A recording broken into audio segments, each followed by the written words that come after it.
Hello, my name is Marcus. I'm the compiler of a collection of therapy quotes entitled 1001 Windmills of the Mind.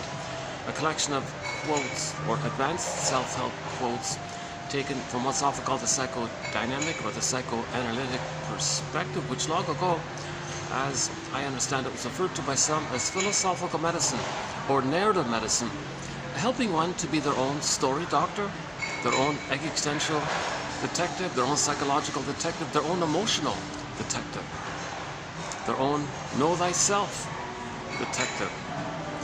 That's the theory here that we're working with, that if the child is traumatized and he's afraid to know himself because once upon a time he had needs for his emerging self and those weren't met, he felt pain, doesn't want to feel pain, so don't know his needs, doesn't know who he is. So who am I? Know thyself. So that leads to affect phobia, fear of feelings, because related to needs not being met, there's an expression of that called unpleasant feelings. So F and N are linked. Feelings and needs are linked. So if the needs are met, feelings are pleasant. Needs are unmet, feelings are unpleasant. So there's a fear of the feelings because it immediately links to whether or not the needs got met or met or unmet. So you're afraid of your feelings because you're recognizing that the needs didn't get met. Now those needs for your identity. Who am I? Your authentic self. The word of the year for 2023 by the Merriam-Webster Company, authentic. So the child has an authentic self. He's born. We're all born with a unique, authentic self. The Great Spirit makes it like that. Everyone has a uniqueness. Actually, our concluding quote in this batch here. Yeah, stay tuned for the last quote here. It's sort of something a little interesting. Let's save it till the end there.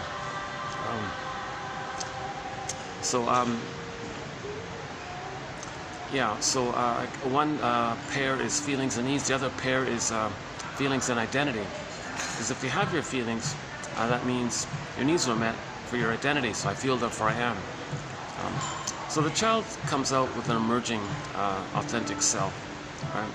And he has certain needs for that to develop to the age of 3 ballpark, age of 3, for his psychological birth, his full autonomy, and the capacities of the real self, and the quote-unquote more human side, or more developed side, right? Like empathy, reparation, wide range of feelings, needed feelings, appropriate feelings, ability to feel pleasure and joy in the present, ability to make I statements, ability to know your interests. And if you know your interests and you express your unique interest, that's pleasure, that's loving life, that's meaningful.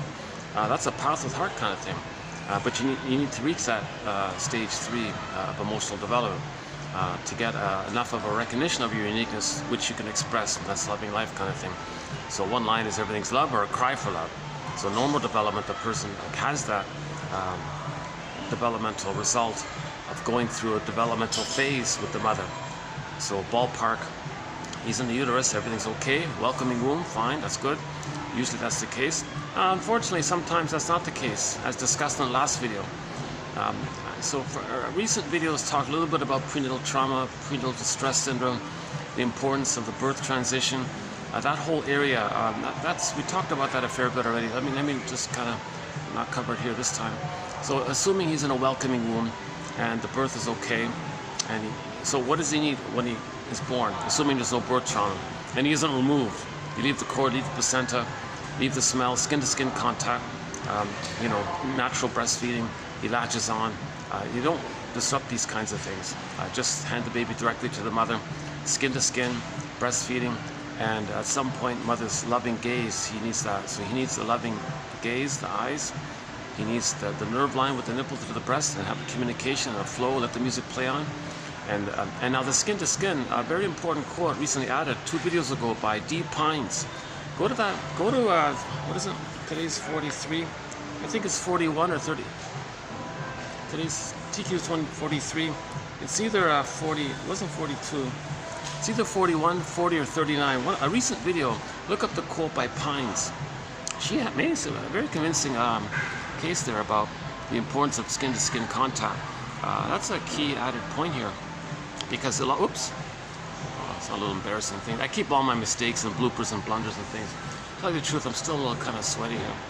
It takes me a while to get here. By the time I get here, I'm kind of sweaty a little bit, to tell you the truth. But it takes me a while to cool down. And there isn't that much AC around here. And I don't want to wait an hour to cool off because what is it now? It's almost 3 o'clock and it gets dark here so quickly. So that's why I kind of doing the best I can here with my limited. Yeah, so I want to get the quotes out. I'm excited to post these quotes. Now 10,000 advanced self-help quotes. Now these are not convoluted, confusing quotes. I don't have a PhD or I'm not in that area. I only have a BA, so I'm looking for quotes that are clear. I understand it, and they're relevant to the topic of giving you night vision to understand the unconscious, which is dark. You need night vision. Helping you to strengthen your ego to recognize things more broadly and deeply. Do the quotes give you like an intellectual aha kind of thing? You know, and are the quotes kind of friendly and like helpful and generative spirit kind of thing? So yes, because 90% of the quotes, of the 10,000 quotes, are written by the shrinks. These are medical doctors who then later on specialize into adult development and healing the psyche in this area. Roughly 10% come from, you know, psychoanalytically minded or psychologically minded self-help authors who did the analytic process. Oh, there's that fly again. Oh, jeez. I guess you notice this is my perspiration here. A little embarrassing moment there, yeah. I keep all my, yeah. So I haven't been analyzed. So you'll see my anxiety. You'll see my bloopers. You'll hear all of my ums and ahs and stops and starts and self-corrections and little, sometimes forgetfulness and little mistakes and things. So I haven't been analyzed. I deal with unconscious anxiety, which kind of is constantly being revealed as I speak. I'm not speaking in a calm, centered, warm, loving, not controlling or booming, demanding voice. It's just like a resonant. I feel like that kind of thing. So yeah, I haven't been analyzed. I'm not a counselor or analyst or, you know, social worker or so yeah, or a professor, etc. So keep that kind of in mind. So don't judge this by me. I'm only the compiler. I'm trying to learn this myself. Judge it for yourself. The quotes are posted below in each video, right? Like this. On average, 10 quotes. Today we'll be doing 1, 2, 3. What the hell? 1, 2, 3, 4, 5, 6, 7. Only 7. Okay. But on average, there's 10 quotes. Sometimes like 20 quotes. Sometimes 2. Sometimes 23. You know, something like that. I'm in a public space here. I've scoured around all the different sort of hotels and things. This is the one sort of unique situation. They're open between the breakfast and the dinner. They stay open, but it's not really used too much. I'm on the second floor. And this is like the lobby sort of outer area by the elevators. So they said, yeah, well, you can use this during this. This is sort of like my little window of time here, like between 3 and 6-ish, basically. Okay, never mind that, yeah. And I'm finding new venues, yeah. The last video was done in a new venue. The one with the blue painting at the background, a cute little place, yeah. That's a nice little place. And another new venue with the swan at the background, yeah. Charlie or Catherine, I don't know if it's a male or female. If that swan is a male, I'm calling him Charlie. If it's a female, I'm calling him Catherine. So we're always on the lookout for new places. Oh yeah, before coming here, I tried to find some other place. Okay, never mind. Yeah, so I like to do a quote Robert Bly here. Robert Bly is sort of the guest mentor here. He's also not a shrink, but when he's speaking to the audience, he says to them sometimes, "Dear audience, I'm so glad you can come out here tonight in the snow." He's from Minnesota. You know, welcome. Some familiar faces, some new faces. Glad to see you all. Welcome. You know, and tonight I'll be giving you my psychological interpretation of some Grimm's tales, and I hope you'll find them helpful. So yeah, so why don't we begin? But let me preface what I'm about to say with the following. 30% of what you're going to hear tonight is wrong. It's up to you, dear audience, to figure out which 30%. He's emphasizing that each person has to take it upon themselves, their self-agency, their conscious interest, to be their own detective, their own psychological detective, their own emotional detective. So no one can hand you a consciousness, just passing on ideas and things, and you got to kind of pick around and identify what's curious for you, make a note, let it percolate, inculate, come back to it, link it to something else, and just weave your basket. Psychoanalysis looks for an egg, in a basket that's missing. We're not looking for any instant emotional knowing. You need cognitive ideas, constructs, theories. So these 10,000 codes are theories, constructs, ballpark approximations, hypotheses, invitations for mutual exploration, clues, prompts to free associate out of from, and maybe like stepping stones.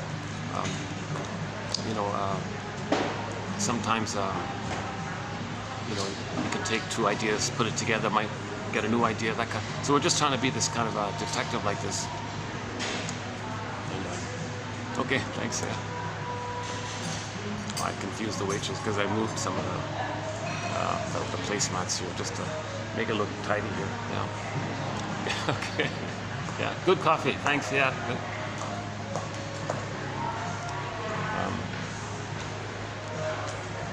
Hold on a second.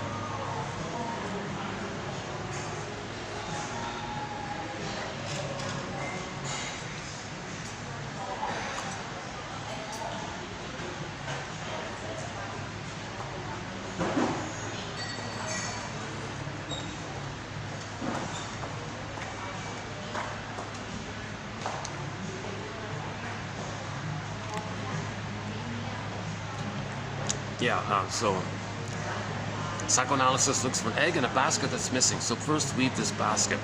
Just like a bird makes a nest, then there'll be an egg kind of thing. So first, likewise, build these theories like a nest of ideas or something, just to raise your kind of thinking or something. And then, maybe an egg might appear in this basket or nest. And who's in the egg? The firebird. You might crack out. And you hop in the back and you ride the firebird. That's a symbol for emotional knowing, that you got some emotional knowing, your feelings kind of came in. I think long ago in ancient traditional TCM, traditional Chinese medicine, I think long ago, if I'm not mistaken, I noticed a book title called Red Bird Rises. I was thinking, is that the same thing? So that's emotional knowing. So the insights first, leave it alone, and then naturally nature does its thing and you may get the emotional knowing. So that transition, or the image of perceiving the emotional knowing, is riding the firebird up. So once again, myths and fairy tales are like metaphors for inner dynamics, psychological dynamics. They're true on the inside, treated like dreams. Every character in a myth or fairy tale represents some kind of element within, or dynamic within, or emotion within, or defense mechanism within, something going on within. Right? Like Echo and Narcissus. Echo becomes a statue. That means in trauma they feel hardened like that, like lost like that. No juice, can't flow, no emotions, stuck. And then narcissism means he's addicted to the illusion. It's just all about him, that little white flower. But the little white flower of narcissism and Echo becoming a statue, that's not separate characters in some kind of outer story. They're metaphors that in trauma, the person may be stuck in this illusion of their importance. It's all about them. That's the little white flower, and they're addicted to it. Hence, that flower is a little addictive. They said narcotic. And then the feeling self, the animating self, the juices, the flows, the feeling, the vibrant, kind of for safety. Because in trauma, that gets squelched. So it's either petrified, turned to stone, or frozen. Sometimes it's feeling unreal. Yeah, that's the Velveteen Rabbit. Sometimes it's the wooden character where the guy says he wants the boy to come to life. So in trauma, we may feel like unreal, and we may feel unalive, these kinds of things. So myths and fairy tales talk about inner things. They're metaphors for inner dynamics. Like think about artwork. They describe what you feel maybe. So like a fairy tale story, it's kind of like what's going on within, right? That's a huge major thread we have on our collection. We do the Odyssey, White Bear King Valamon, the Arestia, Iron John story, Faithful John a little bit, and several others. So that's a huge topic, a fun topic, very interesting topic. I feel like that's, psychoanalysis is inclusive. It's trying to learn from all disciplines. So we'll take interpretations of myths and fairy tales to enrich and enhance, make more colorful the psychoanalytic journey kind of thing. We'll take ideas from other areas, other disciplines. So it's open, it's learning. Like we're trying to be a true detective here, right? You don't see Columbo throwing away clues. Maybe it might be healthy. You never know, right? So these quotes are helping you to be your own existential Columbo or existential Jane Bingham from the Drop That Diva show, or psychological Jane Bingham. I quoted that show recently. That's why it came up. Or fill in the blank, your favorite detective, psychological. Another show we covered was Judd for the Defense. Very good show by starring Carl Betts. So he's a smart, intelligent detective kind of guy. And that psychologically minded show, by the way, very psychologically minded TV show. Yeah, it's on YouTube. Quality's not too great, but the show is, thankfully recently got uploaded. No DVD, great show. It's Carl Betts, yeah. So these quotes are helping you to be your own psychological Judd or psychological Perry Mason is a common one. Perry Mason, yeah, that guy. So when you're a detective, you got to be open-minded. What's this? Curious this? What's this? Maybe this is something else. So I think that's kind of what I like about this whole psychoanalytic tradition. It's very open like this. It's not some narrow ivory tower limited in some kind of clique or some kind of some kind of so-called intellectual tribe or something like that. It's not like that kind of thing, right? Although maybe it might seem like it sometimes. So yeah, that's why Robert Bly said, forgive psychology for its jargon. Oh, just please forgive it, please, audience, please forgive it. Read psychology every day for 10 minutes. Forgive it for its jargon. Okay, so roughly we do, it sort of fits in. We roughly do have 10 minutes of reading every video. And then my sincere hope is that 1 out of the 10 quotes on average will be of interest. You pluck that out, make a note of it. 1,000 videos, if you get 1 for the 1,000, in effect each person can customize their own 1001 windmills of the mind. Okay, a body of knowledge, that's a good starting point, I think, to know what's going on and how do we heal ourselves. So that's the issue. How do we heal ourselves? What are we talking about? Healing from what? What's the problem? Somebody might say, I feel nothing. There's no problem. Well, first of all, one guy said, if you think you're feeling nothing, that's when you're hurting the most. And you're never not feeling anything. It's just numbed over with the mercy of the numbing. Okay? There's a pain. So Emily Dickinson, so inclusiveness. Right? We got some poems in here. For example, Emily Dickinson. In trauma, so we're talking about attachment trauma. Baby didn't get his attachment needs met for his identity. That's a trauma. He freezes up inside. That's a pain so utter. There's a pain so utter. It swallows substance up.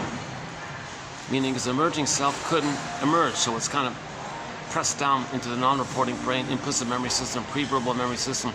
Deep in the brain, and the mentation there is different. It's called primary process mentation. Like Alice in Wonderland, these kind of magical, no conscious logic. It's all flip-flopping and this or that. No time.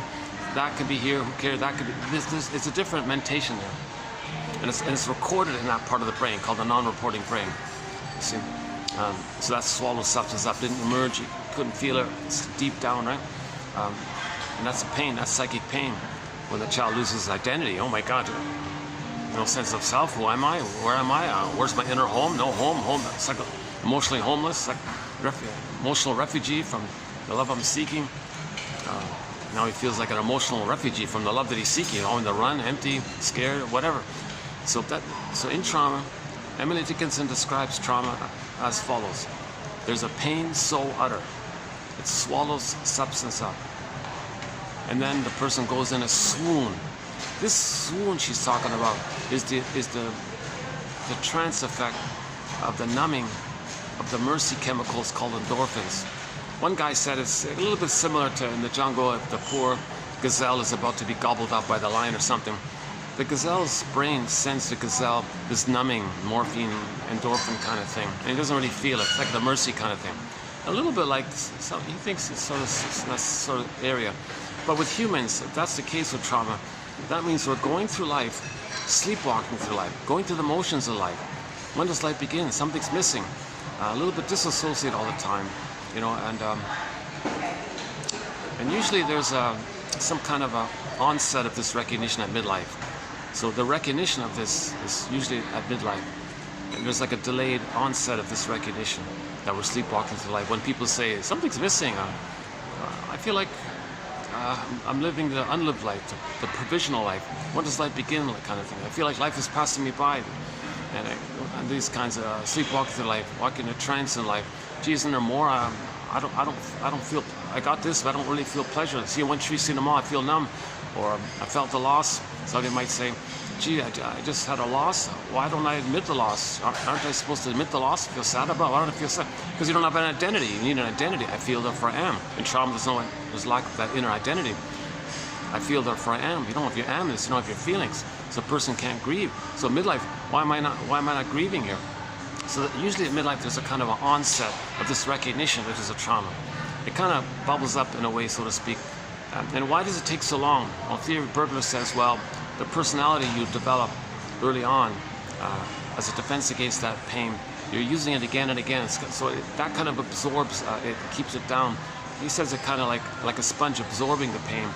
But due to adult development, at midlife, it's kind of coming to your attention. So the image for this is Poseidon in the Odyssey.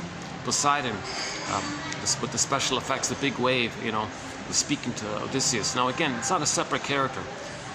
That character, Poseidon and Odysseus, they're not separate outer characters. It's a metaphor that's within the mind of one person. There's an unconscious force saying, hey, I'm here, listen to me. What's this? I don't know. And you squelch it. I get done, I brush it off, get over, who cares? Take another, eat some cookies. No, Poseidon's coming up. You push it down, then he gets angrier and angrier. So finally, he reached that point in the Odyssey where Poseidon was enraged. And he said, look, you've been denying me so long. You're going to suffer now, he said. Not punishment suffer, just you're gonna have to feel this, because it's really coming up. This is part of the innate drive to own what we lost. So we lost a lot of ourself. That's called the repressed self, the denied self, the disavowed self, the disassociated self, and disassociated, kind of fragmented, denied, and buried in a separate bin. It's called the denied self, repressed self.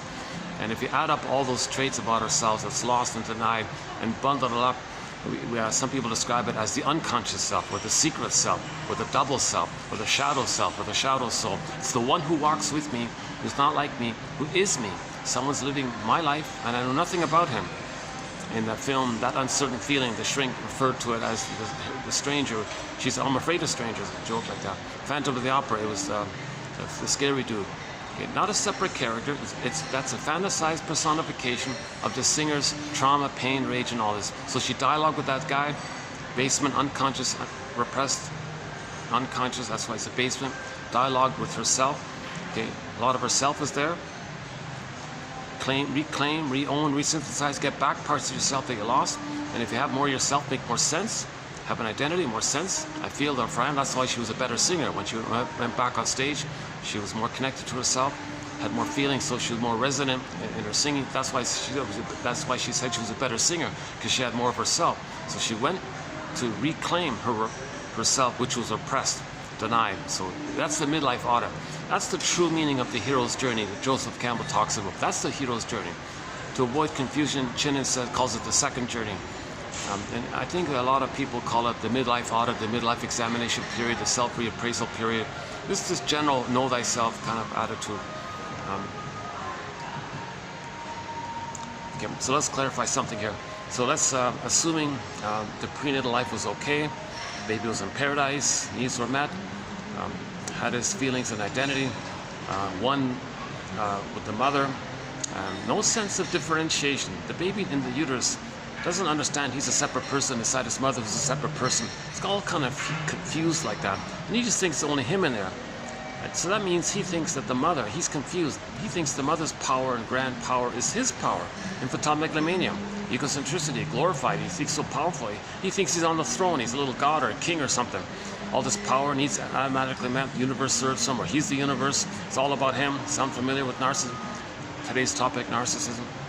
Oh yeah, so the main quote in this video will be on one of our threads. We have 60 threads. One of them is on the narcissistic personality pattern. So it's been a long time since we've added a quote on narcissism. So yeah, we'll do one here. A pretty good one. A very good one, actually. I think a very good one by, what's his name? Shaw. Daniel. Is it Daniel Shaw? I just found him this morning, to tell you the truth. It's funny, I was going to post some other quotes, and I just by chance, what's this? Yeah, let me take a quick peek at this. I just started reading the first chapter. Okay, this I missed this the first first time I saw this. You know, that happens. Like I might see something and I kind of skim it. Oh, okay, whatever. And I look, you know, 5 years later or whatever, I look back at it. Oh, hang on here. I really missed something here. That's what this is today. So this is a pretty good quote about narcissism. Okay, so we'll get there in a minute. Yeah. So yeah, it's a solid quote. A lighter load of material today, but it's solid. I want to really focus this.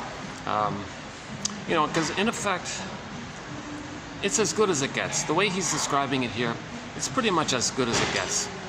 And I kind of, you know, there's so much fluff about narcissism. It's all muddled, so I kind of avoided the whole topic. And just by chance, I rediscovered this guy here.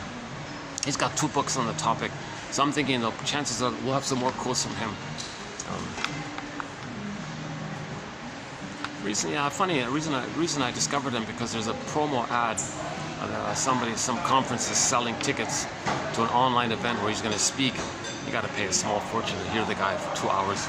Well, give me a break. So that prompted me. Oh, what's so special about him? Who is he? So, oh, he wrote 2 books on narcissism. Okay, let's take a peek at him.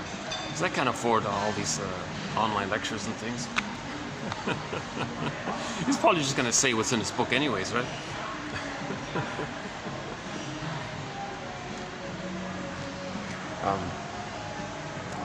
Narcissism. So back to the uterus. He's in a narcissistic state, but it's a natural phenomenon. He thinks he's one with everything. It's all about him. Everything serves him. So the image for this is Narcissus, the myth. The guy looks into the pool of water, sees the reflection of himself, and that's all he sees. He's transfixed there. He just sees himself. Everything's him. He's everything. That's all there is. His soul, his feelings. Okay. In normal development, he starts off like that. But if he gets his needs met, from mother's reverie, attunement, soothing, skin to skin. Oh yeah, back to, let's finish that. Oh yeah, sorry about that. Let's just quickly back to Dorothy Pines. That's skin to skin contact. When the baby comes out and he's placed on the mother's bosom in front, skin to skin contact, because that means that the nonverbal communication or the affective communication, the emotional communication can take place between the baby and the mother through the skin-to-skin contact, and the skin is sort of like the medium, and the skin is like the medium like that. It maintains the fusion. The baby needs the extra fusion, the paradise, the oneness, the blissful union with the grand, powerful God for the first 4 to 5 months. So for the first 4 to 5 months, the baby needs that kind of oneness with the mother, and what facilitates that oneness is that skin-to-skin contact, and then that allows the back and forth. Let the music play on, that reverie and that communication where mother's there, baby sends a signal, mother is present, baby feels soothed and comforted, baby feels seen, mother's there, power of the mother, feeds like kind of like a feeding like that, right?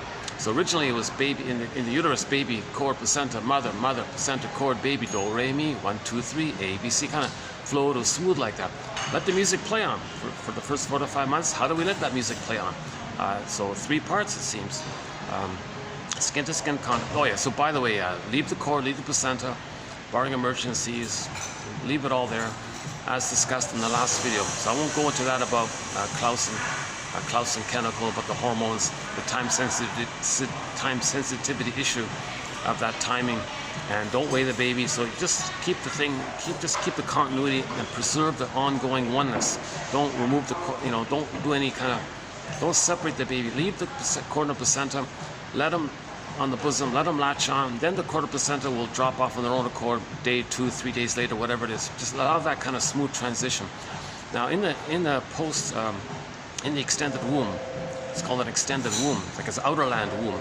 So he had an original water world womb.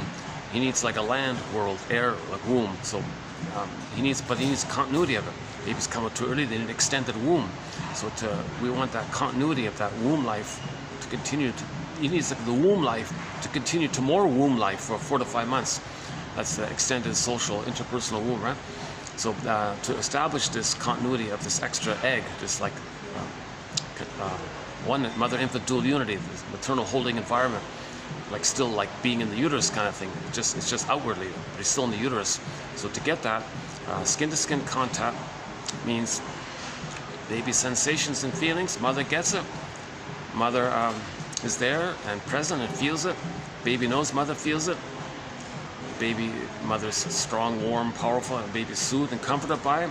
And there's this kind of rhythm of safety, this rhythm, this emotional communication that takes place, non-verbal communication takes place, and mother's in sync and in tune.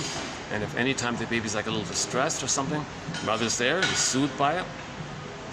Baby feels seen and held and safe. He smells the warmth, the sensation. So he's fully one with the mother like this.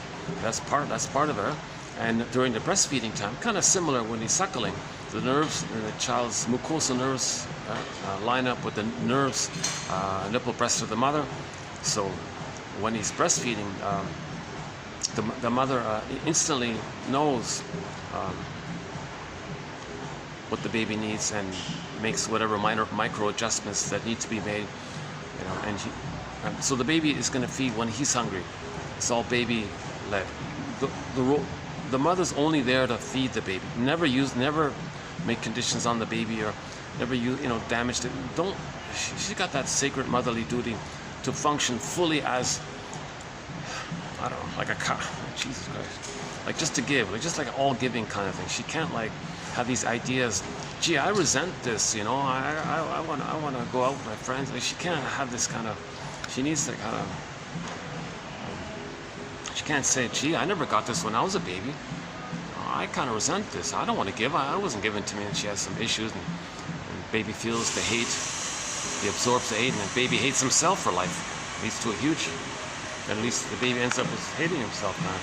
If the mother hates him, the way the mother treats him, he'll treat himself, because the baby's brain is malleable. He's laying down neurocortical pathways by that interaction with the mother. So human connections lead to neural connections, and it's set in there. That becomes like a template, blueprint, schema, working model, intrapsychic structure. This intrapsychic structure is set in there, and it's based on the interaction between the baby and his first world, the breast mother. The mother was the whole world for the baby. It was everything for the baby. And he had this, today's quote here, the baby had this like real instinctual desire to kind of take it in. So whatever the mother's dishing out, he's going to take it in kind of thing. So mother's got to be like really authentic and really respectful for this, and not take advantage of, oh gee, baby will baby will hate himself, and then maybe she feels some revenge or something because what happened to her. She can't do these, or she can't like she can't say, oh, here's the baby. Yeah, hey mother. So she thinks to her mind about her mother. Hey mother in the mind. So the mother's saying, hey mother in my mind. Hey mother in the mind, the grandmother. I'm going to show you what you did to me. I don't like what you did to me. You see your grandchild here? I'm going to show you. Watch this, mother. You rejected me? Well, here's your grandchild. I'm going to reject your grandchild to show you what you did to me. So she's in this battle. The mother can't do these kinds of things. Mother can't say, at last, I could brainwash this baby to be dependent on me so I don't feel alone, respond to me, do what I say. And the mother can easily manipulate the baby to be dependent on her, and she gets the pseudo feeling that the baby's kind of taking care of her. That's called childhood parentification. So back up a sec. The three things that seem to be needed are the skin-to-skin contact that allows the child the full body feeling that he's one with the body to body, and the skin is kind of like the medium that goes through, right? If you put the towel there, it's blocked. It's got to be skin to skin, the warmth, the smells. It's got to be like that. So the skin is kind of the medium line, and then you see if that takes place, then naturally the child's psychological identity hatches, separates. If there's a problem there, like with the towel or something, or any other kind of separations of things, and that doesn't take place, the child does a desperate, manic, panic, emergency, desperate, fearful thing. He stays fused with the mother. That's called adhesive identification, like crazy glue. He can't know himself. So in his memory system, he doesn't know who he is or who the mother. Cognitively, yes, but in the emotional area, he never got to know himself. And in more severe cases, he identifies with her and gives himself up and rejects his soul, so to speak. Freezes up, felt shamed and damaged and devalued, and painful, and says others are no good to trick him to think that it's not with them. And you got all these kind of problems like this. So if for the first 4 to 5 months the baby has the experience of the quote-unquote oneness of the mother, okay, and there's a communication, nonverbal communication, the body-to-body, baby's feelings, mother's feelings, and the skin allows this kind of, let the music play on, a reverie, attunement, mother present. It's some kind of back and forth kind of thing. But there's two people. The back and forth just means the mother's feeding the baby, but the baby sends out who he is. Mother, oh, I see you, I feel you, I hear you, I soothe you, I'm there for you, I recognize you, I'm present for you, I'm here for you. So that's what it means. If that takes place, then in 4 to 5 months, then it's kind of like, well, the metaphor would be, well, his skin is a psychological boundary, and the mother has a skin, that's her psychological. So now that kind of boundaries can take place, means he can separate and know himself as a person. Mother's a person, psychologically, emotionally, spiritually, morally, empathetically. He can have that kind of capacity. Right? So that's one part. Oh yeah, every time I come here, the sun keeps changing.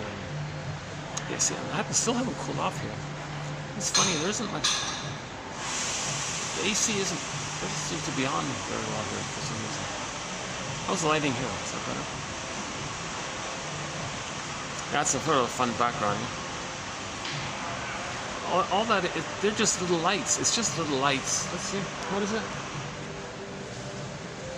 Yeah, it's just little lights. That's all it is. It's not stars. I'm not in a spaceship and those are the stars.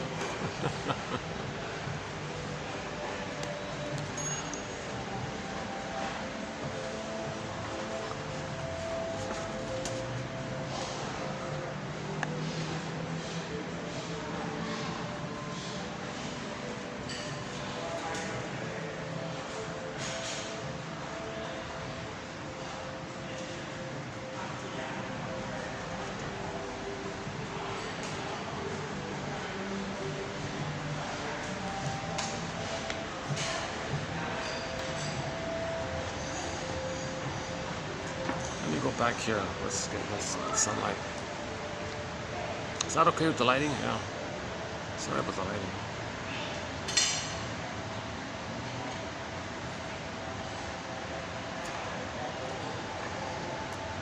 Okay. So for more on that, check out that Pines quote from a couple of videos ago. So the second part is the nerve lines while he's suckling and nursing. So similar kind of thing. Baby nerves, mother receives, understands, responds, and she's attuned, she's in sync. So she's mentalizing, she's processing, she's metabolizing, and she's present to the baby. Baby feels present. So likewise, and so that's body to body communication, the nursing communication. And the third one is a book called, it won some kind of award. Mary, what's her name again? Mary Ashwin, is that right? No. Mary, oh yeah, there is a book by Mary, but that's a different one. Ayers, Mary Ayers, is that right? Something. She talks a lot about this issue that if the baby's looking into mother's eyes, and the mother's not providing this quote-unquote loving gaze or something, this loving look for the baby, he's going to treat himself the way he thinks his mother is feeling about him. So if the mother's hating him, he's going to hate himself, kind of thing. So he needs the loving look from his mother. So you need all three: the loving look, normal breastfeeding with no conditions, no bottle, no schedule, no disruptions, no condition. Mother can't say, sorry, I got to follow the schedule. Yikes, that'll do it. No breast, don't separate. Let the baby sleep for 4 to 5 months in the front. He's going to feed when he needs to feed. He'll know, and it's available for him. The mother's all in tune and sync for this. And during the whole time he's sleeping on the mother, interacting with the mother, first 4 to 5 months, there's this constant warmth of the emotions communicating back. So it keeps him alive and he feels real. So the byproduct is he feels alive, he feels real, he feels safe, alive and real. So if he feels safe, he's rhythm of safety, he feels alive and real. Now he feels himself. Now if he feels himself, Then he has the experience of now he can be born. So this is the hatching, the second hatching, for the psychological birth. So for the biological birth took place in a few seconds or something. But for the psychological birth, there's a kind of like a second hatching out of, like a psychological hatching out of the meshed oneness, self-concept, other concept, all blurred up. From that mesh blurred up, he's going to hatch out of that with his self-concept, and it's a gradual hatching from 4 to 5 months to 36 months. And then in last video we talked a little bit about between 4 to 5 months and 18 months, and then another phase from 18 months to 36 months. Very important kind of theory in there. So let's back up a sec. In the uterus, yeah, so he thinks everything's about him. The mother is him. Right? So he sees his reflection in the pool of water. There's him. Is that the mother? Mother's him. He can't. So he's all set like that. Right? Now that myth implies that he didn't get loved and fed, emotionally fed. So he was stuck there. He was stuck there. That's why echo his soul, his feeling self, turned to a statue. That's a pretty good image of trauma, right? This little young, beautiful young, magical woman or something, frozen like a statue, and a little white flower. He put those two images together, and that's a symbol of trauma. He's in this hallucinatory, narcissistic thing, hall of mirrors, where everything's about him, everything's on the throne, and he's searching for that status. Cynicism will gratify it, negative humor will gratify it, search for fame, search for prestige and power, and his humor will be dark because his unloved self is onto others. So he's always got to say others are no good, others are bad, others are this. He's got a whole, he memorized the whole dictionary of insult terms. So he's got, his humor is very dark and sardonic, and he always needs to put others down because he felt put down by the mother. He identifies with the mother, sees him down self onto others, identifies with the aggressor, and he's stuck in this timeless, infinite loop. There's no time there.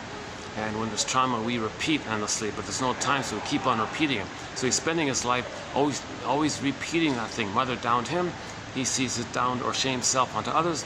Okay, creates a memory. Mother shamed him, he was shamed by the mother. Mother shamed him, so mother was the active aggressor. He was originally the passive victim of this. He was shamed by this. Okay, so trauma before 18 months. That narcissism dissipates by 18 months. So if the trauma is before 18 months, wherever. Okay. There's little variations according to when before 18 months, but that's another topic. But anyways,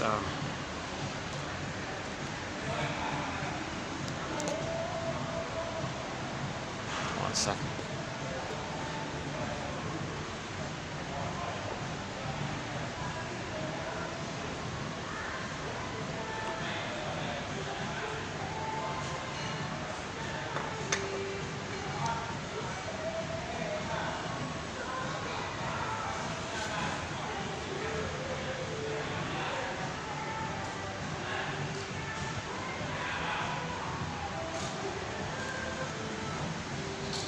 So one of Michelangelo's famous paintings is about this. So if you look up Michelangelo, you'll see Narcissus, leaning, looking into the pool of water, and he's transfixed and just sees himself.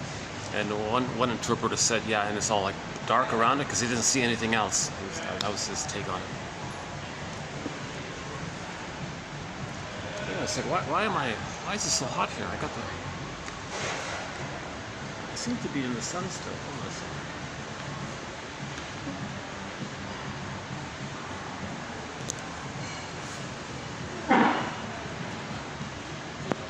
Is that better? A little bit better? Okay, let's do this for a bit.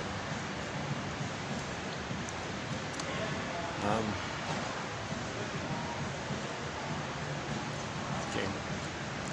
So, if the child is traumatized before 18 months, what does he do? He can't know his emerging self. Shamed, pain. As a defense to not feel that, he has it, but he wants to trick himself that he doesn't have it. So that trick is called projection. You just attribute, believe, make it up, think, insist, demand that others are no good, unlovable, ashamed, fill in the blank, insult term. That's what all these dark, obnoxious comedy shows like The Honeymooners and the Al Bundy and all our bunker, all these awful, just constant, non-stop barrage of endless hateful verbal abuse. Others are no good and all this. Ugh. So that's coming from that area. So that kind of dark humor is gratifies the need to trick yourself to believe that you aren't the thing that you're saying about others.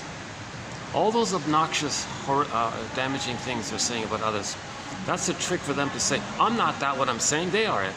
You see, I'm the aggressor saying it, that's a defense on the field of the swim. So emotional sadism is a defense mechanism against the underlying masochism. The baby being traumatized, that's called emotional masochism.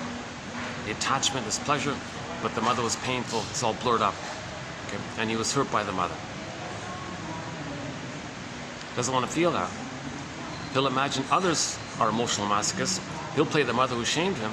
That's a trick to not feel that he was hurt by the mother. You see, I'm not hurt by the mother. I'm the aggressive one. They're the ones that were hurt by my mother.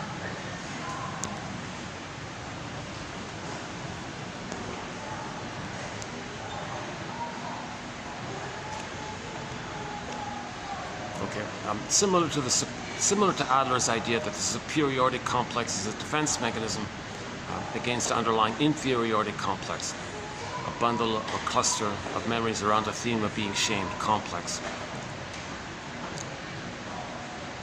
So the baby in the uterus was on the throne, right? His Majesty's a baby. He was on the throne. All about him, little king, etc. If he doesn't get enough love to let that dissolve, okay, then he's stuck there. He takes refuge in it. He searches for it. Now he creates this illusionary thing and takes, so he's going to take refuge in that old illusionary thing that he was a little on the throne. Huge irony, because the baby wasn't the little god, right? But in the narcissistic mindset, the person with that trauma got to have some kind of identity. They're empty. They feel, see, they're emptied out with the trauma, and then they project it, so they can't accept the pain of the shamed self. So that's bad enough. So when they say others have it, they feel, I guess, oops, pardon me.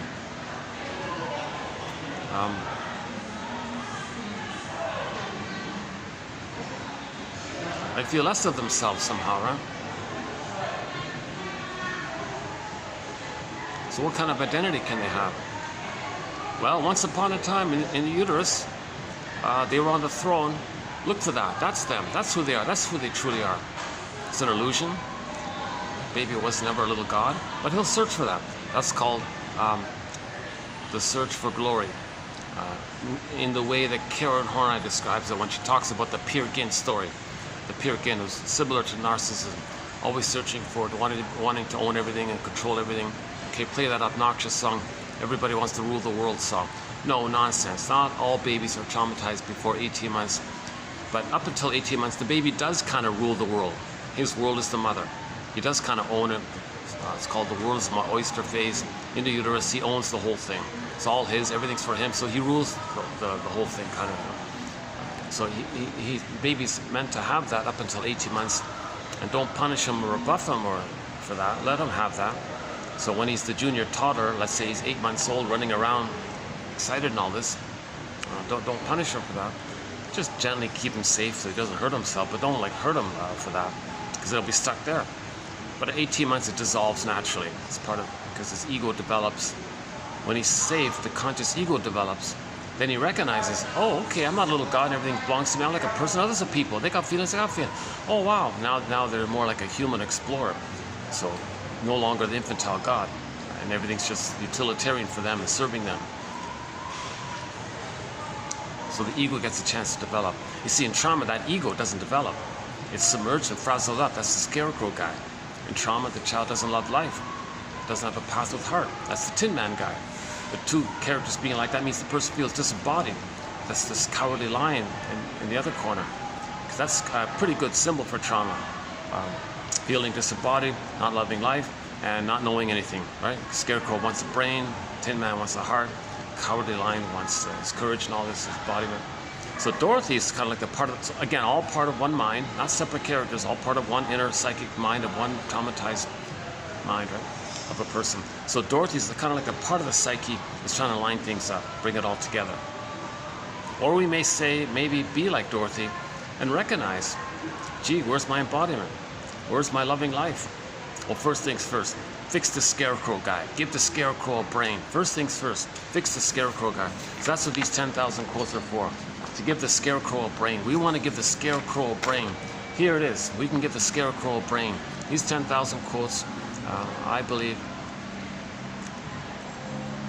it's pretty close. It's either there or it's pretty close to it. It's getting to the place of letting the scarecrow have a brain.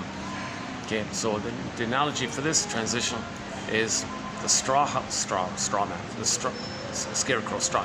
So the straw house, we want to get up to a brick house. See, the brick house, the children's so I'm crossing over from Wizard of Oz to that little children's story. So the wolf was able to blow down the house made out of straw and wood, but not the one made out of bricks, because the brick house is a strong ego that can house the residents, and that wolf slanked away. Because when you have a strong ego and you keep your embodiment, you have your feelings, you don't need to project your feelings. The wolf image is your projected feelings of your rage and oral greed. In the baby's brain, he's enraged and has oral greed with trauma. Too much excitation, he projects it, creates an image of the mother as a hungry wolf or a monster, a guy with the horns.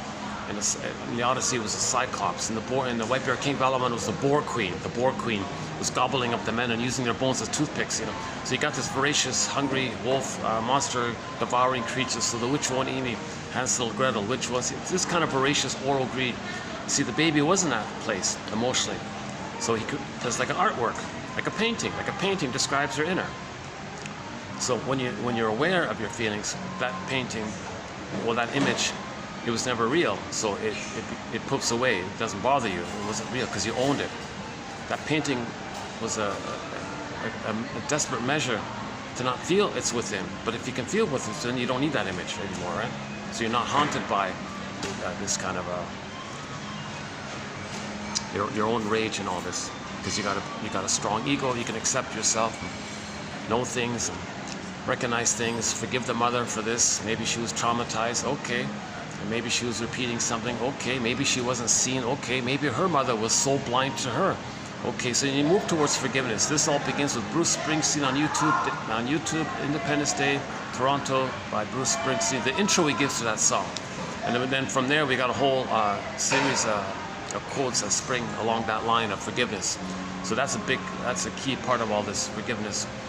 Know your parents' story, see them as people, wounded people. Like Springsteen says, see your parents as flawed people.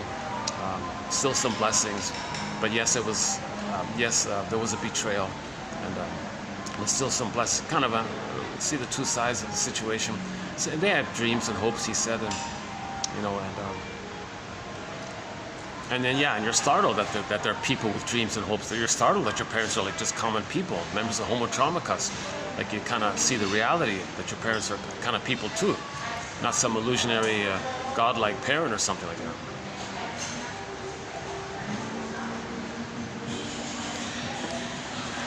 Okay, so that's one. So back up a sec. So narcissism, Michelangelo. Narcissism looks in the pool of water. He sees himself. That's a metaphor that the baby was him, that everything was about him. He only sees himself. He didn't get enough love to leave it. He was traumatized, so he's still there. Now, to be still there, okay, we enter that song called "Gimme Prestige" by the mayor character in the fantasy family film called The Pied Piper of Hamelin, 1957. That guy there was saying, I just want prestige, I want status, I want money, I don't care about feelings, inner life, and I get over it. Don't tell me about your feelings. You just serve me, I'm the king. He had that kind of greedy, typical megalomaniacal, doesn't care about others type of thing. So he was literally, the actor who played that character was literally singing, give me prestige, I want prestige, fame, give me this, please give me status. And then what happened? Okay, that's a fairy tale. So what happened? All of the children in the village disappeared because of that. The mountain opened up, the children went in, couldn't hear the children anymore. Deep oppression, deep pain. Okay, finally at the end of the film, everybody was suffering, and then he had to relent and admit, okay, really, there's such a thing as feelings in the soul? Oh, I see. And people started weeping, the children came back. Enter Emily Dickinson's poem, Fame is a Fickle Food. Okay. Go to poem number 1702 by Emily Dickinson. She numbers her poems. She's got like 2,000 plus poems, I think, and she numbers them. Go to 1702, called Fame is a Fickle Food. Okay, fame is a fickle food. Okay, and you go on a bit, and then the crow comes, and there's some crumbs, right? The crow comes. Fame is a fickle food.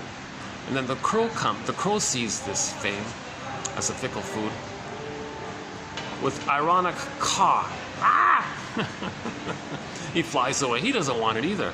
He doesn't want it. Even the crow sees the nonsense of it, the silliness of it, the foolishness of it, the unrealness of it, the inauthenticity of it. It's inauthentic, this falseness of it. Even the crow didn't want it.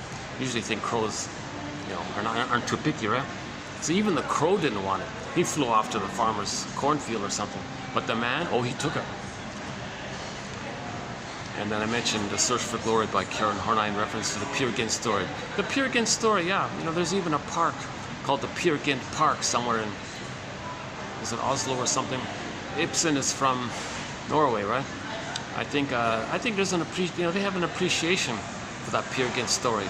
And they even created a whole park called the Peer Gynt Park, and you can see characters from that fairy tale all around the park. It's a little interesting about that, yeah. So it's a little bit famous. It's actually ironically, sadly, or ironic, or hopefully, let's say it's hopeful that there's some recognition of this fairy tale, thanks to that classical composer Greg, right? Greg. And he created the soundtrack to like an orchestra piece, like a whole orchestra of a play of the Peer Gynt story. And some of the intro was famous. The escaping from the trolls, that was famous. One of my favorite songs from that story is sung by Elisabeth Gruner from Germany, a German opera singer. Elisabeth Gruner or Gruner, I'm not sure. She sings Solveig's song. So Solveig was the soul. Now Peer Gynt ignored Solveig, just like Narcissus ignored his soul, okay? Or the person with the narcissism ignored his soul, now is ignoring Echo. So Echo was the soul, right? So it's very similar. It's very similar.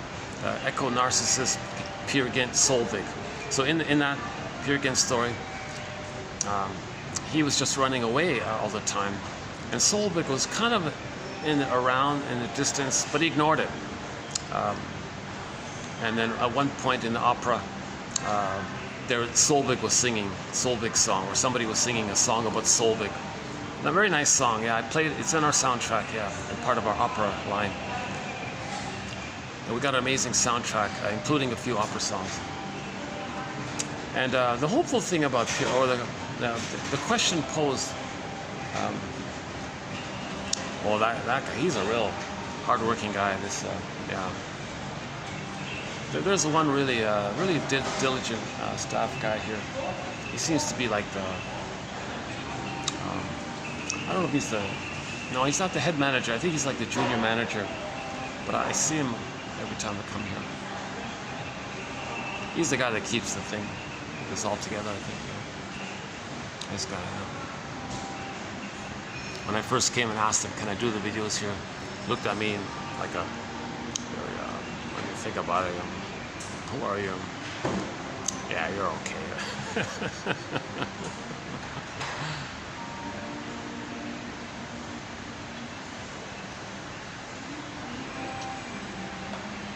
Yes, I appreciate that guy, yeah.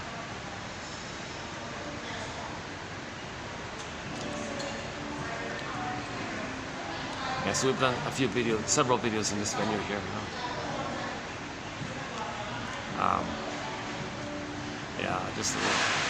They've got a private room over there, and before the peak tourist season started, I was able to do a few of the videos in that nice room over there. But when the peak season started, they booted me out. No, get out. No, they didn't say it like that. Just kidding. So, could you kindly, sir, use the lobby area? We need this room for the peak tourist season. A lot of bookings and things, and parties and things. Of course. Oh my God.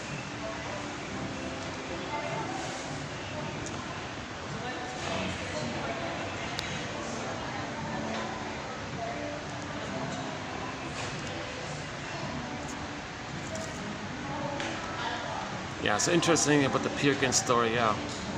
So that's also about narcissism, of course. Peer Gynt is also a story about narcissism. If you want a good story about narcissism, look at the Peer Gynt story. My recommendation is the best film version of the Peer Gynt story is an animated film, the animated one by Vadim Kurchevsky, a famous director from Russia, in the 70s or something. It's hard to find. It was on YouTube. It got pulled down. I think it went back up. I'm not sure at the moment if it's still up or it got rebooted. It's only about 30 minutes long. It's animation. 1979. Vadim Kurchevsky. It's in Russian, but it's got English subtitles. It's got the English subtitles. To my mind, that's the best film presentation of the Peer Gynt story. It's clear, it captures the spirit of it all. The music's there, the subtitles are good, so you know the story in 30 minutes. You really get a good feel of that whole story in just 30 minutes. You won't get that from any of the other silly renditions posted out there. That's a little more intelligent somehow. It's a little more, in the feeling area. It gets it, kind of thing. And it's a whimsical animation and all this a little bit, and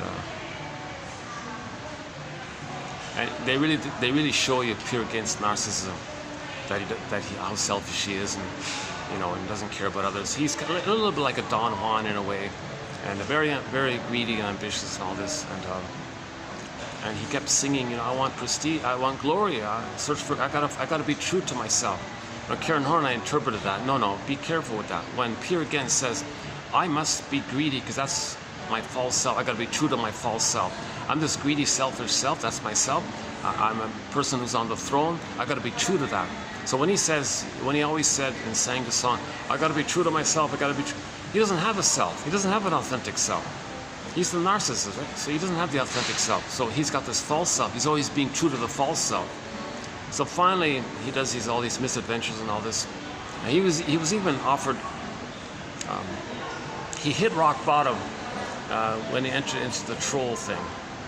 It's this gruesome troll world, and the troll king said, "Oh, I can make you be apprentice, and one day you can be the troll king." "Oh, I can be the king? Oh, sure." He doesn't care what. He just wants to be number one. Doesn't care what it is. He's like a psychopath, basically. But he kind of hit rock bottom there, because the condition was he had to marry the troll king's daughter. This gruesome. Ugh, oh my God. They made her look as repulsive as you can imagine. That freaked him out. That he hit rock bottom. Then he was trying to escape the troll mountain, right?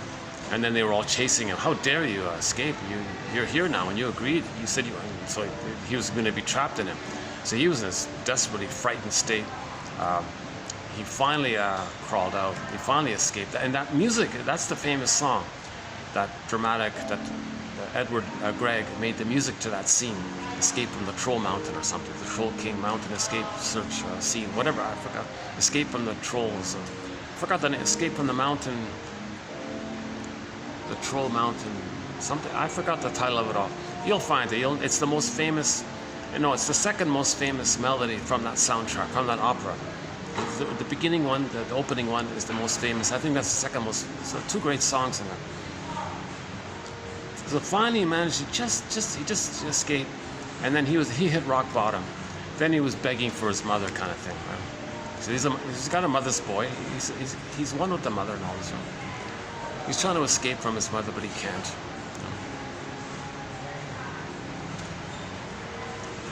And then so you think, is he going to be humble now? Did he learn his lesson? No. He kept going at it again and again and again. Finally, he's an old man. And finally, a personification of nature, like the wisdom character. Well, Peer Gynt, you know, we gotta like,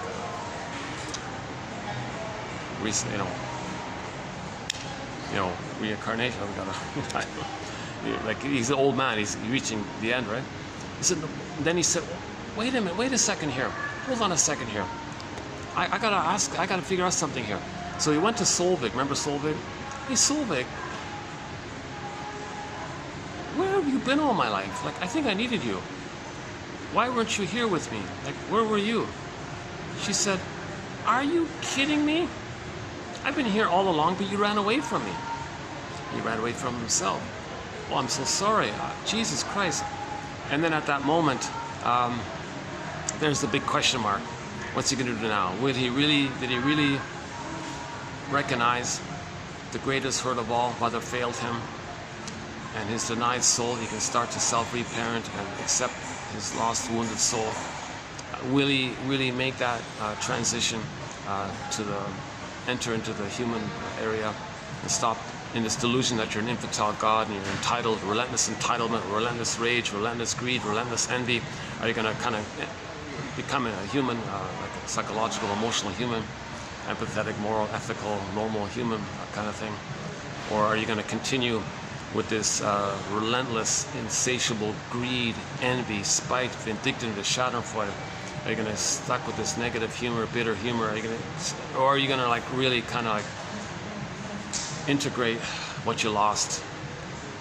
You lost it because of trauma, but you got to recognize that of you which got lost, your soul, and that's Solvik. So you're going to accept Solvik, or you're going to run away from Solvik. That was a key scene there. Solvik, where have you been all my life?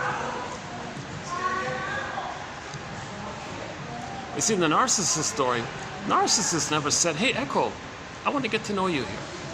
He just endlessly ignored her. See that? So it's a little bit of evolution, right? Narcissist endlessly ignored Echo, you know? And she became a statue, and he never dialogued with Echo.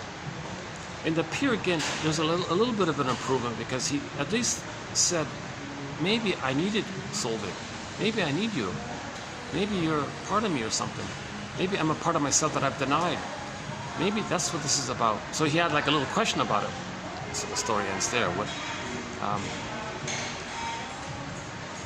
So what causes narcissism?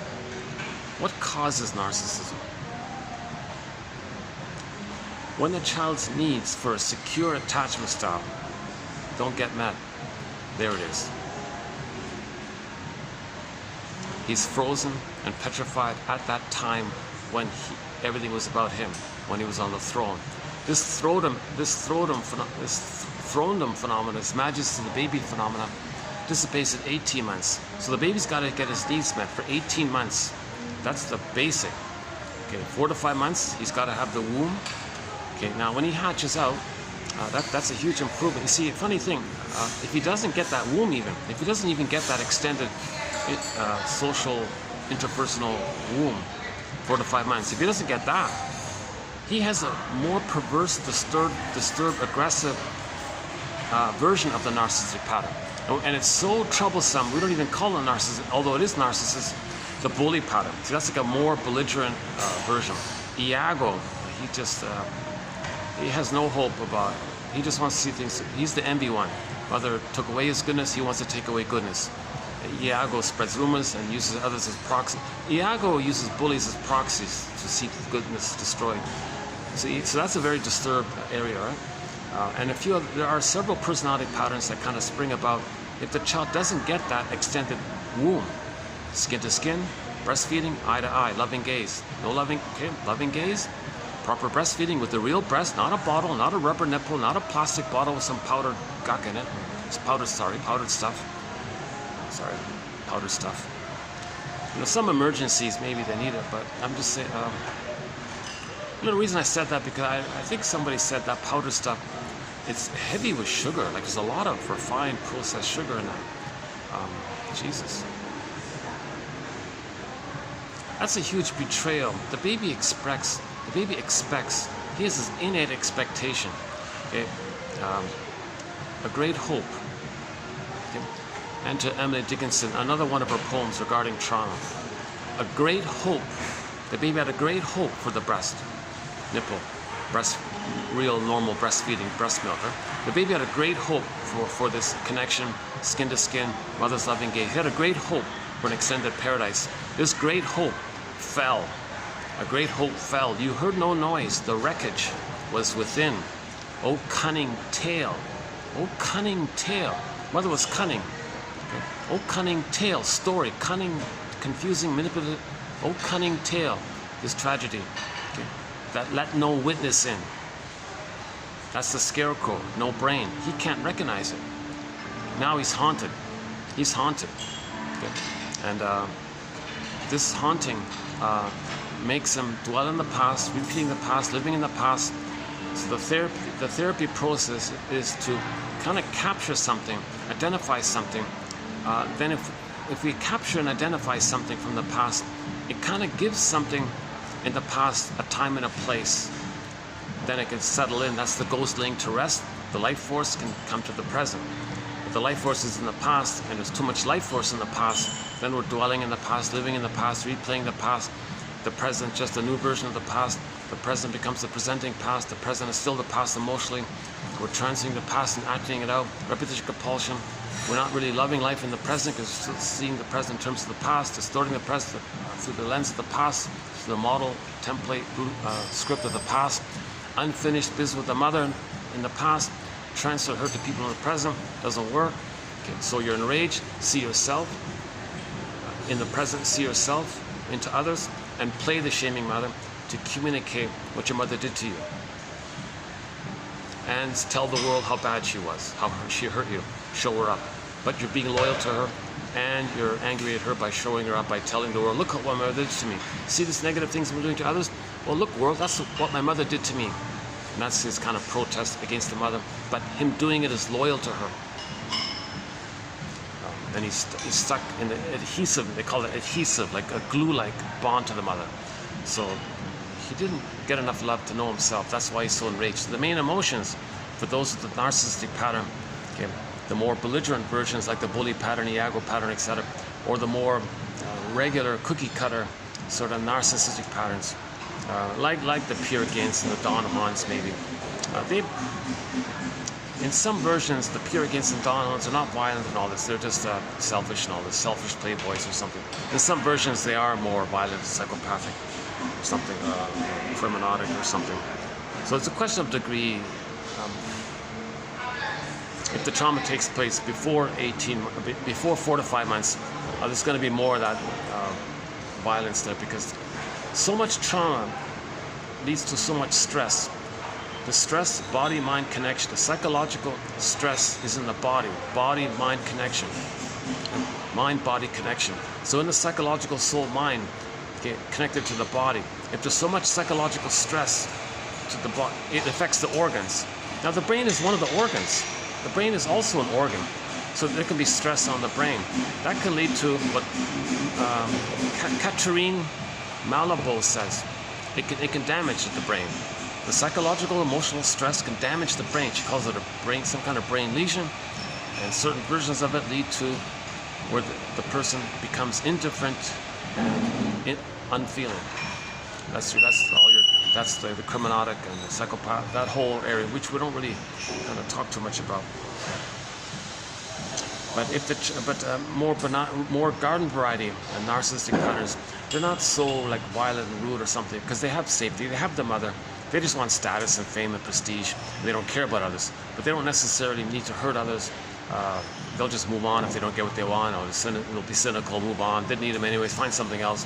So they're not necessarily, the bully patterns are the hurtful ones, right? Or the Iago ones are envy. They can't see goodness. Iago doesn't want to see goodness. They only feel good when goodness is damaged, because the mother got some pleasure when the mother damaged his goodness. He identifies with her, and that's his template, and he's repeating it. Again, babyhood trauma takes place during the time of the baby's brain being in a state of timelessness, no time, infinite. But the trauma means repetition compulsion, but no time. The trauma clicks in the innate drive to get the love, but the present isn't the past. But the trauma says, try it again. But the present isn't the past. So the present is never the past.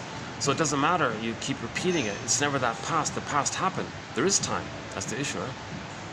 So Major Thread by Paul Libby Russell, 2119 to 29. Paul Libby Russell is sort of our lead author on this topic called repetition compulsion.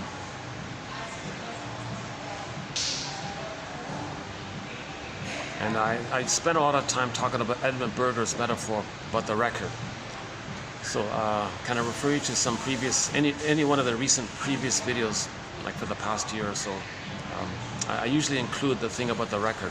So let's not do repetition compulsion here, and transference acting out here, and negative magic gesture, and distinguishing the cleaner personality. There's a whole body of material. In many of the videos, I kind of try to include that core material. So I think I won't do it this time. I want to focus on this quote by Shaw here, because I think his description of narcissism and what causes narcissism is pretty much as good as it gets.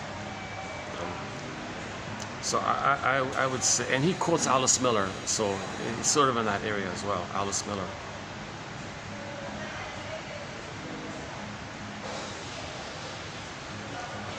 So in this quote that we're going to read, he quotes Ferenczi, he quotes Fairbairn, Alice Miller, and someone named Jessica Benjamin, who in turn quoted another guy. So there's a little bit of several authors here. So he did a good job to kind of bring it all together. So should we start? Okay, so the main emotions for those of the narcissistic pattern, whichever form it takes. Oh yeah, by the way, the general narcissistic pattern, okay, aside from the belligerent, no more aggressive, criminal, bully pattern, Iago pattern, sneaky, devious, that whole area. The general narcissistic pattern I've been using so far, the typical cookie cutter one that everybody knows about, the exhibitionistic one that everyone talks about. Doesn't care about others, selfish, greedy, looking out for number one. You know, one of the slogans of the narcissistic pattern is from the brain, the imagery of the brain. They created a monster, a wolf, hungry wolf, to represent their oral greed and rage and identify with her. Okay, so the interpersonal leads to the intrapsychic, which makes itself known later on interpersonally with our beliefs and our behaviors and our interactions with others. So one of their beliefs is, well, if I'm not going to be greedy, my mother's going to eat me. Can you believe it? So the way they think underneath, whatever excuses and charm they may mask it over, it's called secret psychotic. They're actually kind of in that's a funny, it's hard to describe this. Quinadaz makes an attempt at it. That the reasonable side of the mind, the cognitive, the 10 PhDs part, the part of you that can get 10 PhDs, that's all to make you sound reasonable, or appealing in some way, or convincing or something. But it's being used in the service of the underlying psychosis-like thinking, primary process-like thinking, myth and fairy tale-like thinking. Okay, the shrinks call it perverse thinking, psychotic thinking. So maybe we can say it's just like the secret psychotic mind or something. But it's masked over with sounding reasonable. So in other words, most people with the distinctive personality pattern can function and know where they're walking or something. They can function all this, but their motivation is psychotic. Their attitudes are psychotic. For example, they think that if they're not going to be greedy, if they don't grab voraciously, that's the image of the mother, then they'll be the victim of the mother, who's seen as a hungry wolf. So the slogan is, well, it's my greed or your greed. They'll project the hungry wolf onto everybody. So they say, well, if I don't be the eater, others are going to eat me. My greed or your greed. But the image is the mother. But that image is not real. Mother's not a hungry wolf. Mother just made a minor little mistake, a little confused. She didn't want to hurt the baby. We can forgive her later on. But at that time, the baby can't forgive her at that time. So he makes her into a monster to cope with the situation. Kind of a coping strategy called the defense mechanism known as projection, to help him not feel too much cortisol and adrenaline and stress hormones and pain and all this. If he makes the mother a monster, it tricks his amygdala to stop sending him so much adrenaline and so on. So that's why he kind of did that, right?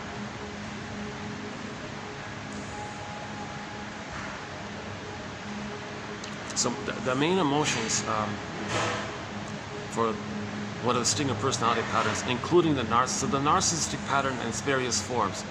Okay, the star one, the cookie cutter one, the voyeuristic one, the turtle narcissistic pattern, okay, the clinging vine narcissistic pattern, and a few others. Okay, so the narcissistic patterns, the various forms of it, okay, and the more perverse, disturbed one, the bully pattern, Iago pattern. Okay, and all those, we're calling them the stinger personality patterns. Stinger because they hurt others to replay how the mother hurt them, as a trick to not feel how the mother hurt them, saying, no, I'm not a passive, wounded victim like this. They are. I'm the aggressive mother. See, it's a little trick to not feel that is within.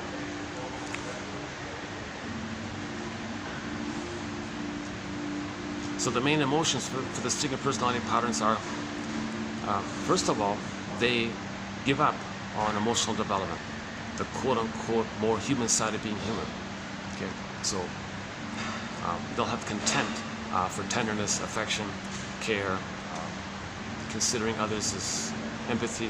They'll reject all that because it was rejected in them early on. It didn't even get a chance to emerge to it. It was rejected even before it could develop to that place. So they hate all that stuff because it triggers the pain of that potential that should have been there. So love, gratitude, affection, empathy, soul vision, recognizing others as people with their situation, and that they have feelings, and they have I feel they're for amness and a psychological self, ontological self, an emotional self, a moral self. They're in their bodies and they feel, and they hurt and they cry, and they're crying for love, and they have interests and they're trying to heal and love, and this whole kind of recognition of others as people and you as a person. Person to person, I'm okay, you're okay. Three-dimensional, third side of the coin holds the two sides. Third side of the coin holds the other two sides. So it's three-dimensional, deeper, like a symbol for the person has feelings and unmet needs maybe, and the respect that each person is unique, and the Great Spirit chose everybody to be here. They're the chefs going to deliver some nice looking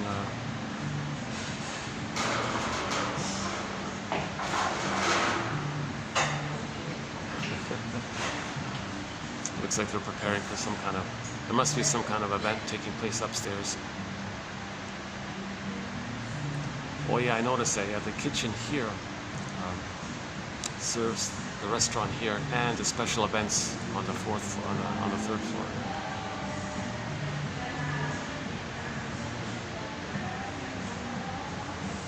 The cook had two massive, like 50-gallon tin soup cans or something. And you have to lift it. And you can see his face stressed out.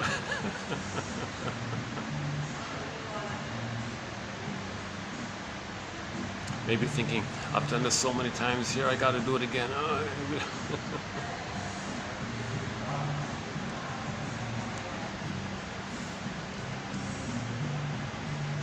So the main emotions for the stinger personality patterns are hate. Okay, hold up, hate, what's that about? In the Disney film Inside Out, we saw joy and sadness getting zooped away. Okay, joy and sadness, just a symbol for our feeling self that's there when the needs are met for the identity. Okay, so that's zooped away. So the identity is missing, needs weren't met. So joy and sadness got zooped away. Wide range of feelings, needed feelings. Joy is like the main animating emotion in normal development, but that's zooped away. So pleasure is zooped away. Sadness, we need sadness to accept losses. We don't accept losses. We're going to become bitter, stingy, grumpy, grouchy, curmudgeonly late night. You got to accept loss when there's. You got to accept that there was a loss. But to do so, you need sadness at the console. But sadness is a feeling, but feelings come from your amness. But if there's no amness, you won't have those kind of human feelings. So the more quote-unquote human side of being human is kind of zooped away. So when the basic feelings of the human side of being human get zooped away, what's left? We saw it in that 2015 Disney film called Inside Out. Excellent little film with that basic message, right?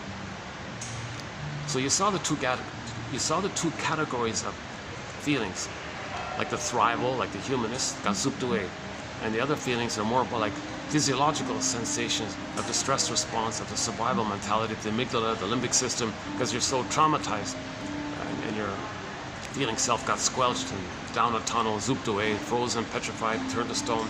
Now I'm feeling unreal, feeling unalive, flat, wooden, alexithymia, emotional hypothermia, emotional catatonia, which leads to affect phobia, and emotional, what's the other one? Emotional coma.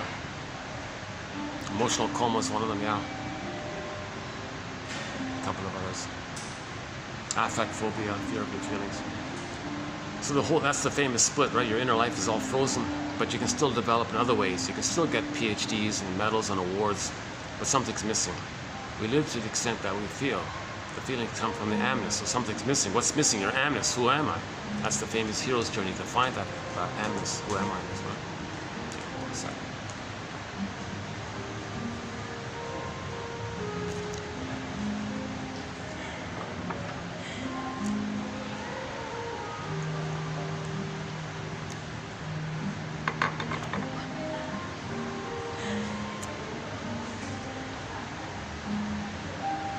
That's great.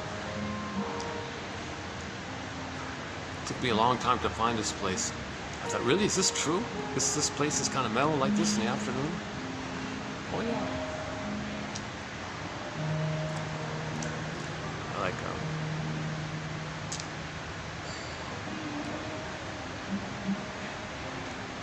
Oh, I can't. Yeah, they do have a rooftop up here in this hotel, but I can't show it to you because the music is all copyrighted.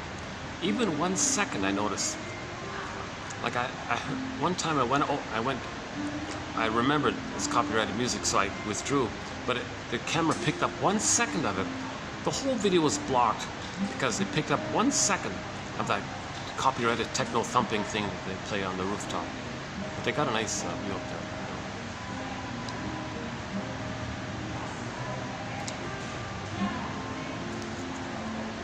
Oh yeah.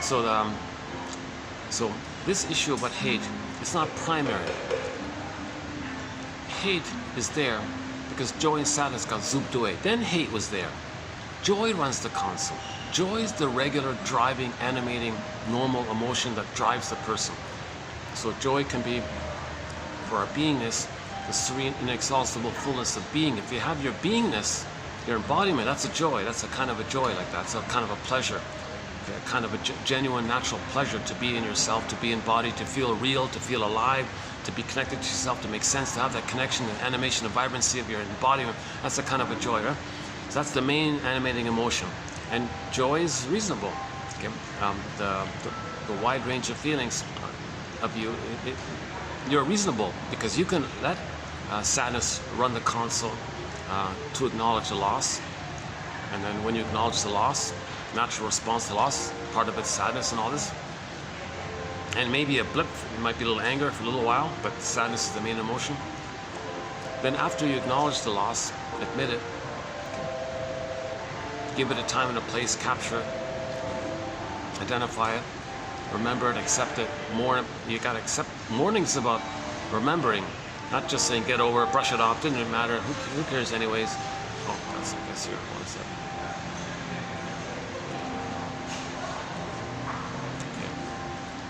These guys pass here.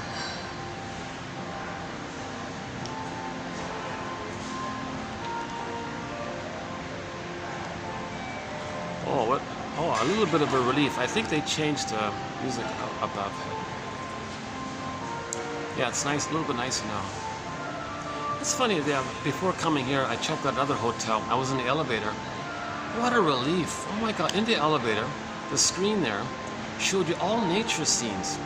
It was like a lot of waterfall scenes, and a lot of meadows and wildflowers and mountain scenes, and like just all nature scenes. You know, like mountains in the water, and just rice fields, and more waterfall scenes. And it was really nice. I actually enjoyed like that time in the elevator, watching these peaceful scenes. I thought, oh my God, that's the first time I saw an elevator do something like normal, right?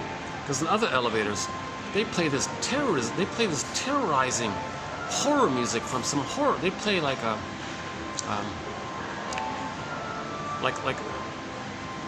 it reminded me of the Jaws movies. They played like that frightening thing.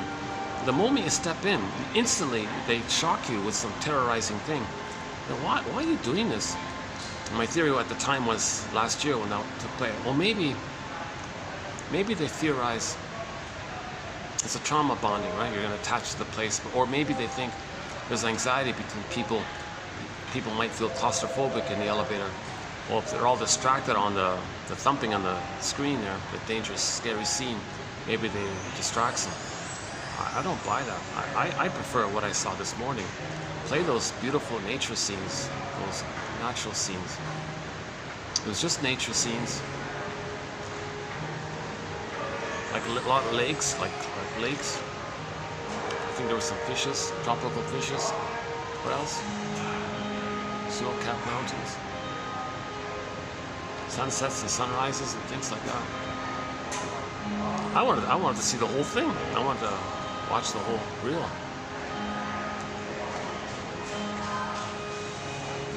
Oh, Jesus. Oh, and just the screen below me here had a horrifying scene just now. That seems to be the norm. These terrorizing images. Yeah, we gotta talk about that someday. This anger, these people making these images. They're expressing their anger. They're expressing their. If they can scare you and frighten you, well, they're saying, when I was a baby, I was terrified and frightened. So when I looked there was this horror, semi-horror-like scene. Ugh, my God.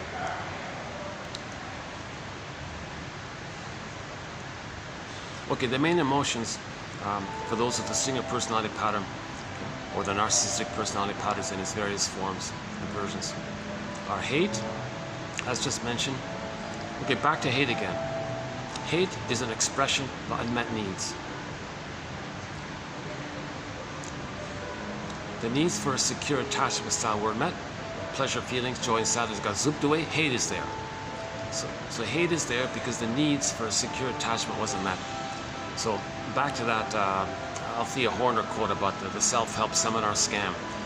People paid big money to go to some weekend seminar thing, and the con man or whatever, charming. I'm sure it was a charming con man, handsome, charming, or lady or man, whatever. Okay, here's a pillow. Here's what you got to do. You got to hit the pillow. Really? I got to hit the. That's your issue. You got to express your anger. You never expressed your anger. Beat the pillow. So people were beating the pillow. Yeah, and then what? They're kind of confused. Something better? I don't get it. Okay, well, I'll see you next time. You got to pay more money, and we'll got to do it again or something. Nonsense. It's not about acting out the anger. We get that the anger's there. The goal of healing first is to make you conscious. Those seminar scam things, they're not making you conscious. Just like most religious speakers, they're not making you conscious. I'm talking about religion when it's purposely, deliberately being used as to promote prejudice and to hook into the pillage and the plunder system. I'm not talking about, whenever I make a reference to the religious issue, I'm always in reference to when religion is being used as a tool of the pillage and the plunder. I'm never talking about it like as the victim of the plunder system. So we have a major thread called prejudice. A lot of great material on that thread. A major chapter, and embedded in that chapter, we include the sociological factors that promote the sociological creates the psychological, sociological, it kind of loops around. So we had to include some sociological material. So we covered the pillage and the plunder, propaganda, schooling system, Jane Elliott, okay, the films and the rhetorics and the propaganda, and our own religion is one of them. So and religion in that case, it's being used as a tool of the pillage and plunder. So when we talk about it like that, okay, so so slightly similar. They don't make you conscious. Well, the seminar speaker said they didn't make you conscious. Althea Horner was saying, anger, to address this anger, you gotta link it to unmet attachment needs. It's about attachment. The trauma is called attachment trauma. We gotta face this issue called attachment trauma. The greatest hurt of all, mother failed me, she was so blind, and gave the baby an insecure attachment style. It's an attachment trauma. Baby needed a secure attachment style. Good enough, secure attachment style for him to develop. Doesn't get that, he freezes up. That's the trauma, it's the pain. He's repeating what created, not making sense. Replaying the past and the present, not the past. The present isn't the past, you're not making sense anymore. Distorting things to fit the past, insisting, demanding things that the present compensate for the past, or replace, or get a proper past. Martha Stark calls it relentless hope, relentless outrage, relentless entitlement, and you're in this relentless kind of repetition compulsion. Got to get the good, perfect breast mother experience from the past, the skin to skin, the loving gaze, demanding. Nothing in the present can create some kind of time machine, morphing machine, take it back, undo what happened, give you the proper experience, take it back in the present, and you got the proper wiring. Doesn't make sense.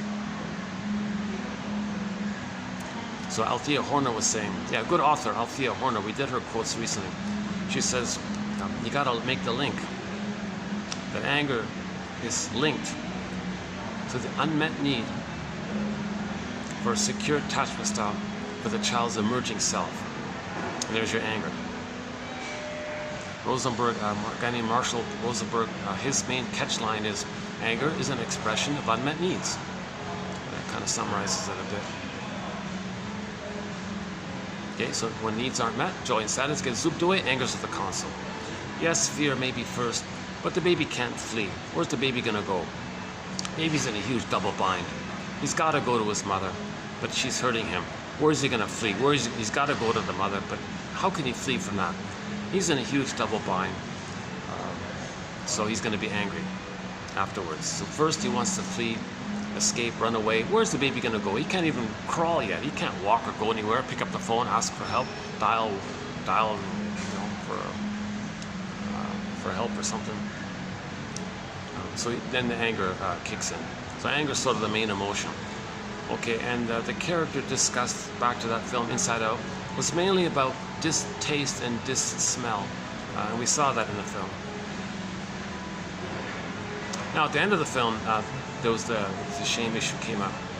At the end of the film, the conclusion was the person had to feel rage and anger, shame, disgust, shame, rage, anger in the grief process. Then joy and sadness came back. See, in the healing journey, there will be a point where you do have to feel some of that rage and disgust from being shamed, and then you get your feelings, your soul back, kind of thing. So in the grief work, stages of grief, there's going to be a moment of that. Okay, so the main emotions for those with the stinger personality patterns, okay, but we're mainly focusing on the narcissistic pattern, which is one of the stinger personality patterns, okay, are hate, greed, okay. So greed, it's an infantile yardstick. The baby needed the perfect goddess breast, heavenly experience. He didn't get that, but that's his yardstick. In the present, something to symbolize the past, but that thing you get in the present greedily can't be that perfect, beautiful goddess breast that you needed, that gave you the heaven. So it disappoints, the trauma's still there, timelessness, repetition, compulsion, get that perfect breast, nothing in the present can be it, so there's your greed. And the trick about greed is, it gives you a blip of serotonin by the possession. The possession makes the mammalian part of the brain perceive that the person is a little safer by the possession. So you get a blip of serotonin. Serotonin is like you feel safe. So you possess something, you might for a moment feel safe by the possession. It's not mother. It doesn't change your memories. It's not memories of having been loved by the mother. It's just a superficial moment of the blip. Like you eat a cookie, sugar, salt, and fat tricks the mammalian part of the brain perceive that the person has extra food, so extra food, you feel safe, so you get a blip of serotonin. So that's part of the trick about greed. We did 7 videos. We did a 7-video special run last year on greed. Some of the best material in our collection. If you go to the coffee page link, there's a reference to where they are. That was a wealth of material, very interesting, very excellent material, I thought. I think I managed to pluck out the best quotes on the topic as best I can. It took me 7 videos to cover all that. So 10 videos, 10 quotes per video. No, I remember now. There were over 100 quotes. I remember we did 100 quotes, over 100 quotes on greed. If you want the best top 100 quotes on the topic of greed, go to those videos. Click the more link, you'll see it posted below. Or better yet, for a minor, for a minimal, for a small administrative fee, one can get this encyclopedia, 10,000 quotes, 2,000 pages, single spaced. You can get a digital copy of it for your phone for a minor admin fee through the coffee company. The link is below, right?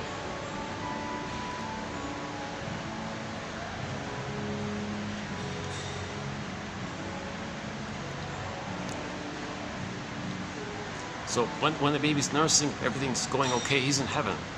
He's got his paradise, he's one with the goddess. So in the uterus, he was in heaven.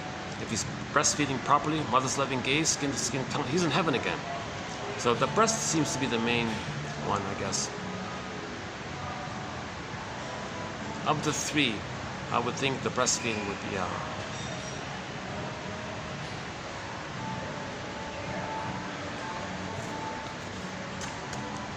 anyways, no one quote can cover everything, right? So the breast is a big, powerful entity. It's something that allowed him oneness with the great, powerful mystery. It's the ideal breast, the goddess breast. He's in heaven. Didn't get that. So he looks for material. In the greedy, it's usually for material, money, matter, things. Money, matter, things, material, matter, mother, links to mother. So material or money or things, matter, material,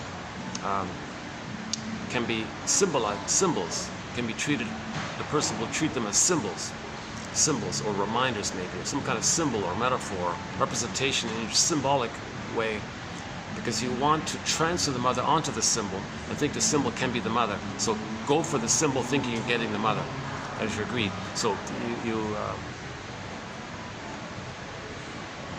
it never works. The original disappointment, repetition compulsion, whatever you get, it's going to be disappointing. Although for a moment you might feel a little excited, but you're going to get it again. Okay, so greed makes you feel safe. When the greedy thing, when you get the serotonin from the greedy item, you feel less safe. Now you feel less safe. Danger, less safe. Stress, dopamine, chase, get more. Dopamine for the chase, serotonin from the catch. Catch gives you a blip of serotonin. Now you feel less safe. Stress, chase, adrenaline, dopamine, chase, exciting, because motivate you to get it, because you think when you get the greedy thing, it'll give you serotonin. This loops around like this, and some people think it habituates and you always want more and more and more to get it, So it's insatiable like that, and it's destructive. Okay, enter Joy Harjo's clip on YouTube called "Rabbit is Up to Tricks," meaning the unconscious, the traumatized unconscious processes is up to tricks, and we got to be aware of this. Rabbit is often like a trickster character in missing fairy tales. So rabbit is up to tricks. He's showing you how greedy you are, so you can see how greedy you are in an effort to make you conscious. Up to tricks, helpful tricks. The trickster characters are ultimately trying to make you conscious, so ultimately they're seen as sort of helpful in its positive intention. The trickster characters are personifications of the innate process to try to heal. So ultimately the trickster characters are serving this agenda of nature to try to make you heal.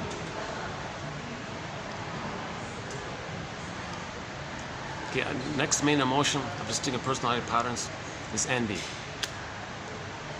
So while greed does seem like a positive thing, the person doesn't have gratitude. They're not going to accept it internalize it as mother's love.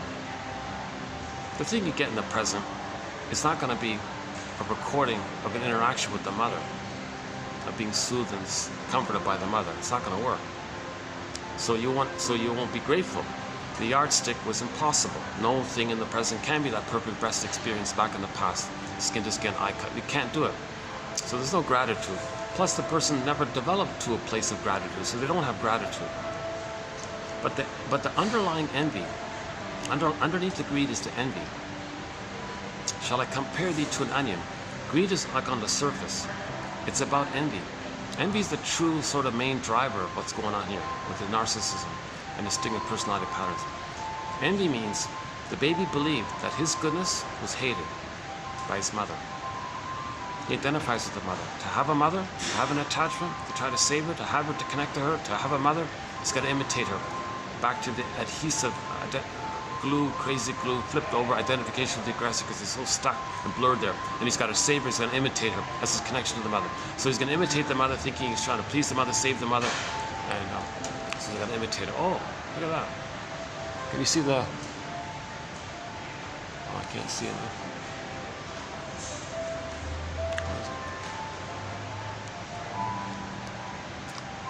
See, when I see a bird fly by, it's a symbol for learning. Material from the unconscious. They're messengers. Material from the unknown is coming to you.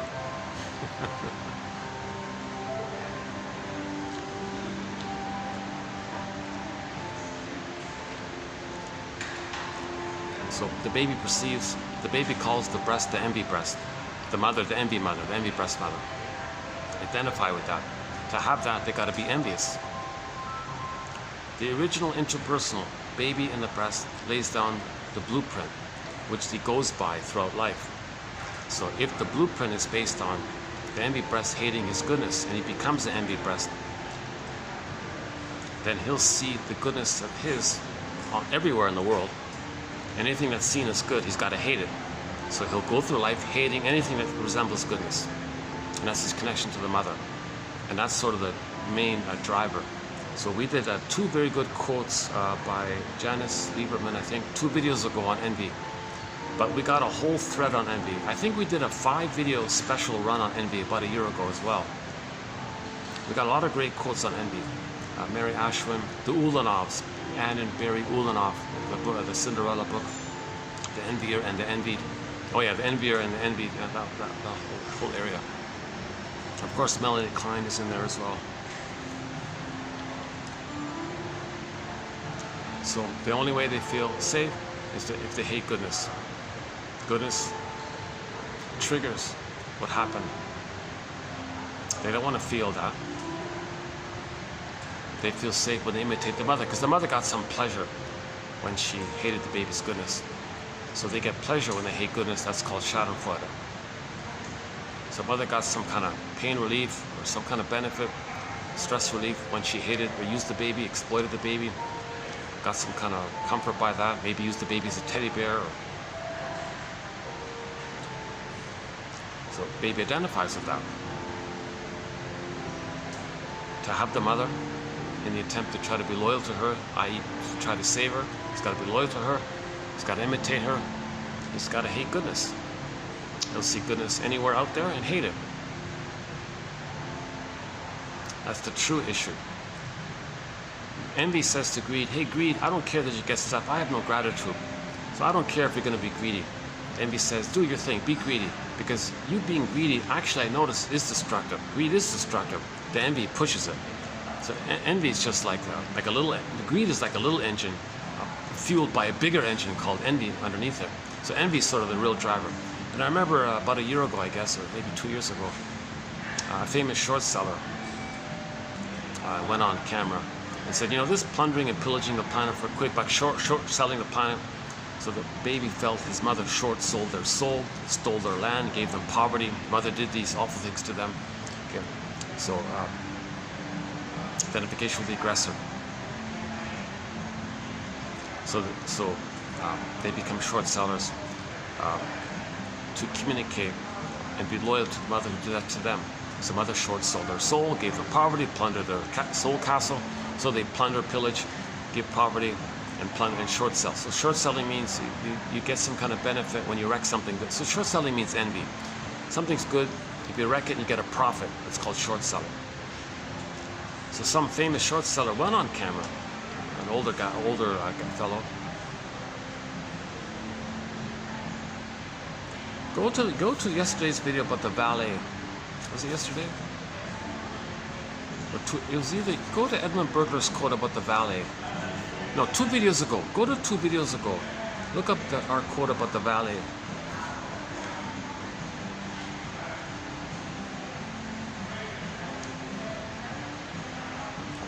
Yeah, that's a good one, about the valet. Edmund Burglar was quoting some famous French philosopher or humorist long ago. That one there. So a famous short seller went on camera and said, and gave humanity what my guess is what they call a narcissistic giving. He'll give you something, and you think it's a narcissistic gift. But remember, narcissism is he gives you something for the purpose of wanting you to admire him. You think, oh, isn't it nice? He's trying to help us. So he's not really helping you, but it's a trick to make you think he's being generous, throwing you a little crumb of information, telling you how the system works, why we're destroying the planet. So he said, we're destroying the planet for a quick buck, not because of greed. You think it's because of greed. No, it's because of envy. And people are impressed. He knows so much. He knows that it's not about greed. He knows about envy.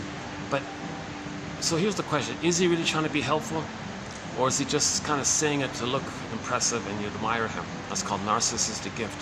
I don't fully know, but the guy is still plundering and pillaging the planet and wrecking the planet for a quick buck. So maybe he wants to be seen in a positive light. So remember, the baby wants to be seen in a positive light. So they want to be seen in a positive light. And a lot of short sellers hire fancy psychology, public relations, to brainwash people, think how good they are, to hide how bad. They want their cake and eat it too, right? They want to destroy the planet, make a quick buck, and be seen good doing it. So that's the PR, that purpose that holds PR. Yeah, so he was, back to that guy, he was saying, never mind his name, he was saying,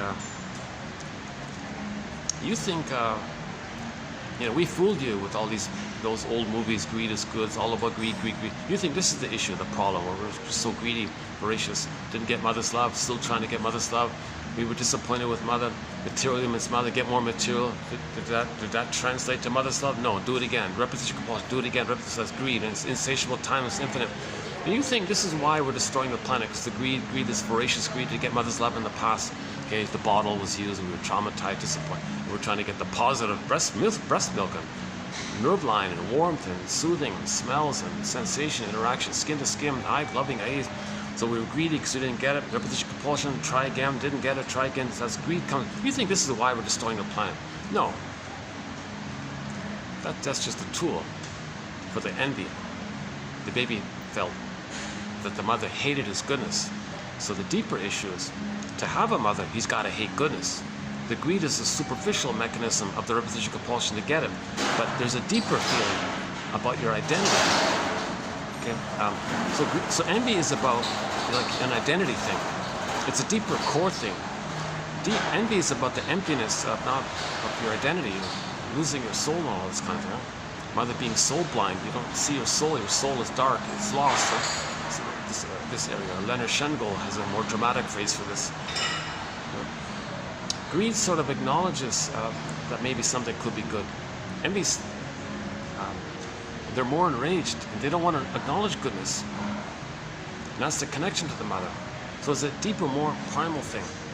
And the difference between envy and jealousy is you got to have some self-esteem and some sense of self to feel jealous.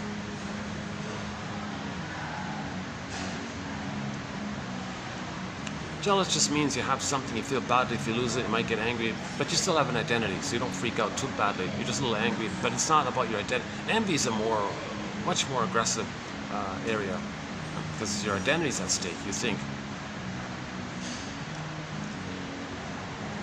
Sometimes people are confused. Are they jealous or envy? Well, if it's not about their core identity, that's jealous. just upset because they lost something they had. Envy is about they never had it to begin with. Envy is about never having it to begin with. Jealousy is about you have something, you know, your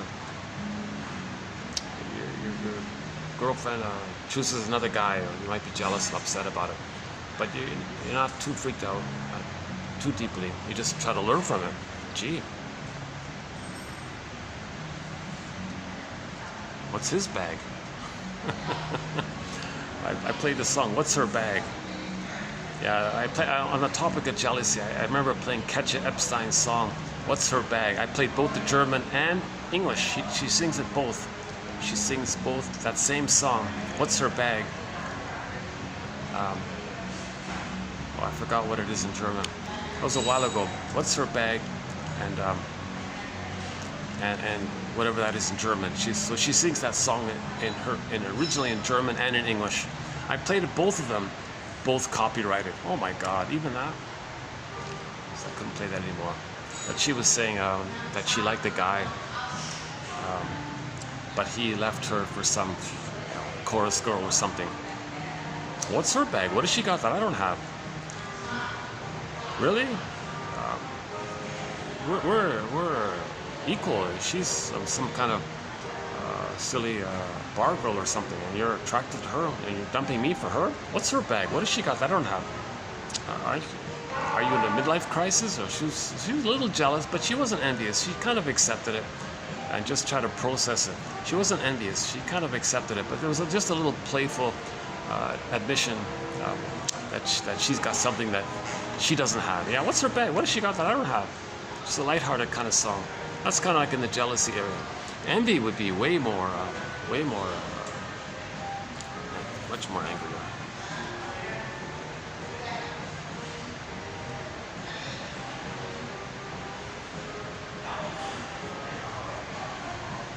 Envy is also considered like a two-person issue. Envy always traces back to the breast, the problem with the breastfeeding. Shall I compare thee to an onion? The source of envy always goes back to the first object, the problem with the breastfeeding. If the powder was used, the bottle was used, that could do it.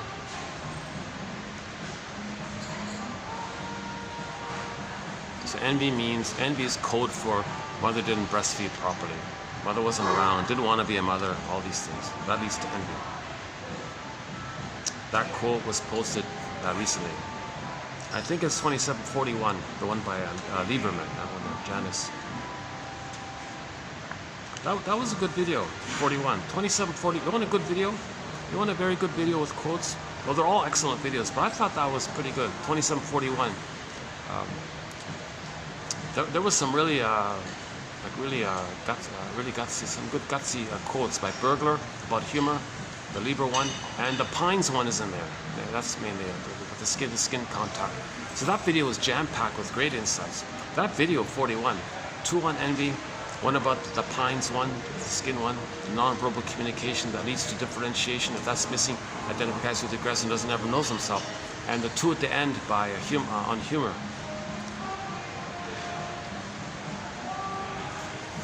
Okay, so hate, greed, envy, spite, vindictiveness, that's the rage, entitlement, sort of related. Now, those with the narcissistic pattern don't mourn because they don't have a self, need a self. The psychic structure needed to accept losses is to have a self. If you have a self, then you can have, I feel therefore I am. I'm sad because I am. I have an amness so I can feel sad. No amness, you can't feel sad. So stinging personality patterns have complicated grief, aggravated grief, the derailment of the grief process. There can be an underlying pathological mourning called pathological nostalgia or melancholia. And it's all masked over, of course, with manic, pseudo-aggressive items. So it's masked over, right? Sad faces painted over with those magazine smiles, for example. The song by Hart called Dreamboat Annie. So the main defense is if there is a loss, the person with the narcissistic pattern can't register it. They don't want to know it. So denial, contempt, and sour grapes. Didn't need them anyways. Denial, contempt, and sour grapes. Didn't need them anyways. That's their defense. pseudo-aggressive, but there's an underlying deep sadness about it, but they can't know it. So it's enraged, contempt, denial of the loss, and sour grapes. You diminish the other and put yourself one up. They call that a Ferenczi victory. Can you believe it? So he regards that as a Ferenczi victory, or that's called a Ferenczi victory, because it maintains his narcissism and the search for glory, the search for the delusion that he's a little god.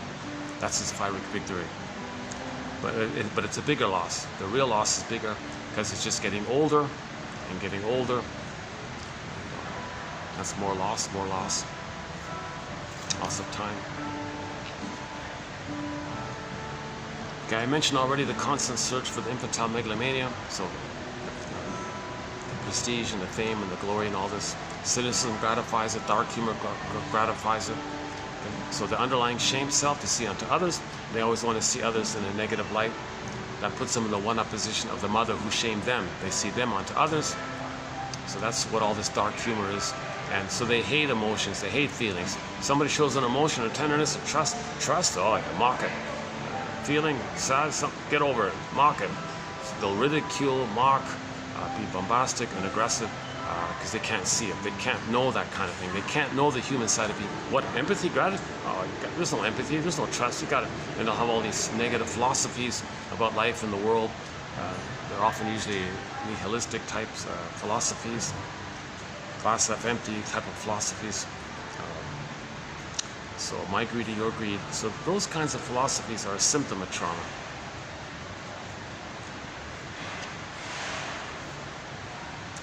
Okay, actually there are a few other sort of points about the stinger. They do a lot of scapegoating. If two stingers get together, they don't want to be angry at each other. They can't make I statements. They can't accept vulnerability and feelings and make an I statement. They can't have that intimacy with another.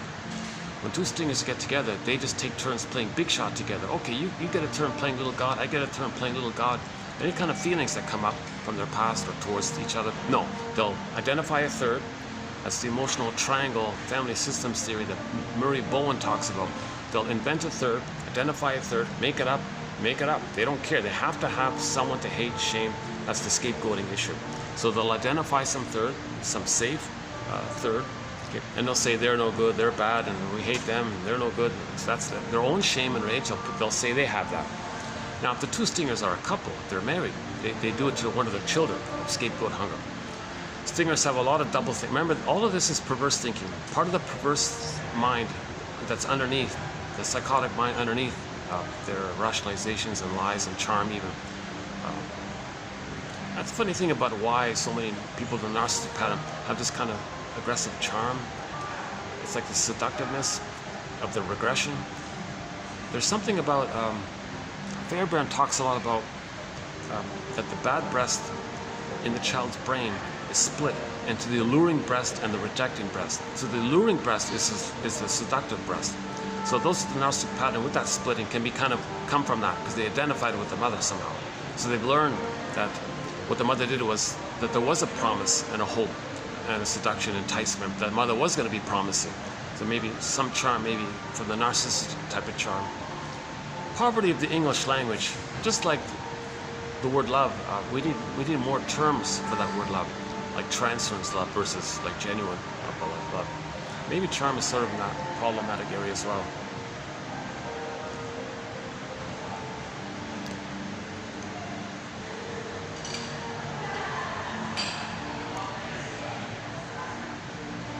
Oh, I just noticed there's some people just under me there. Maybe they can hear me.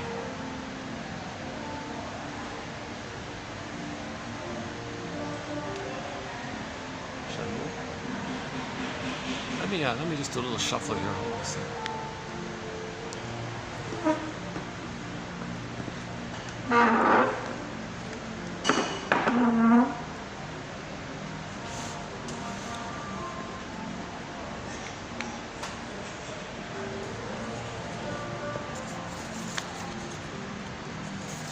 So these are the quotes we'll be doing today.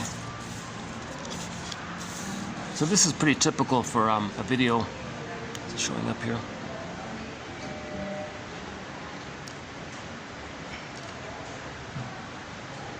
Okay, so we'll be doing a 2743 today.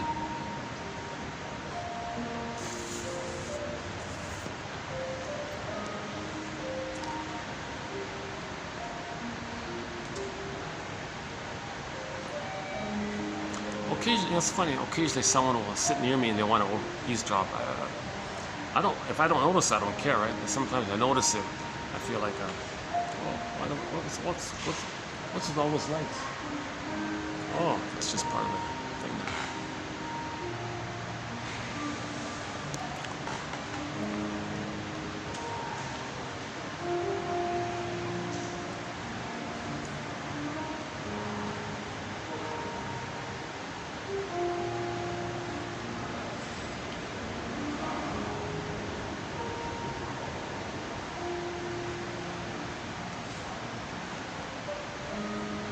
Let's continue here.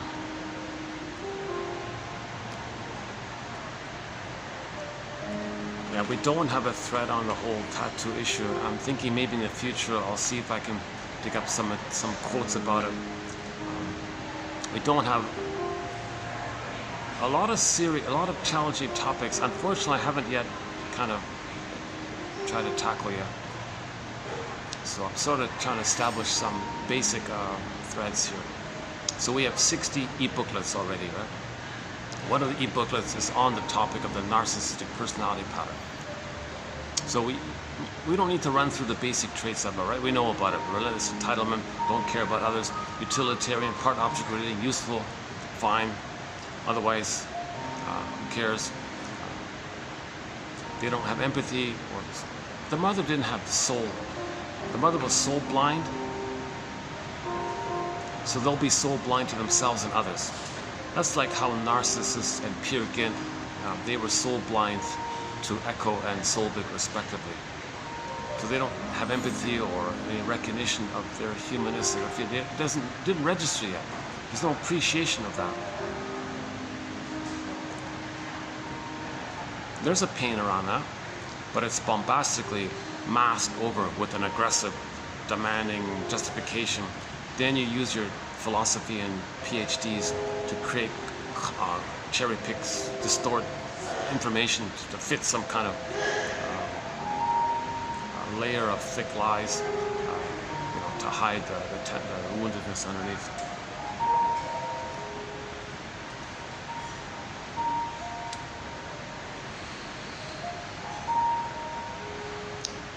Maybe I should. Yeah, a little self-conscious here. Hold on a second. Maybe I can move over here.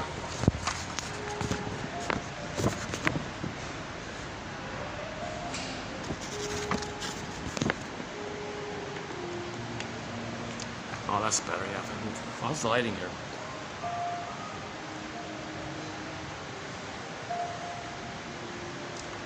Okay, lighting's not so bad like this, right?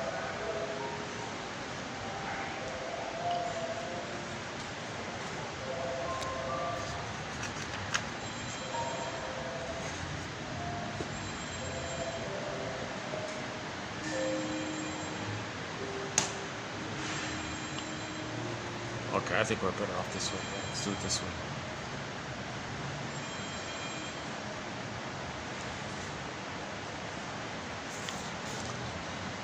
Okay, where were we?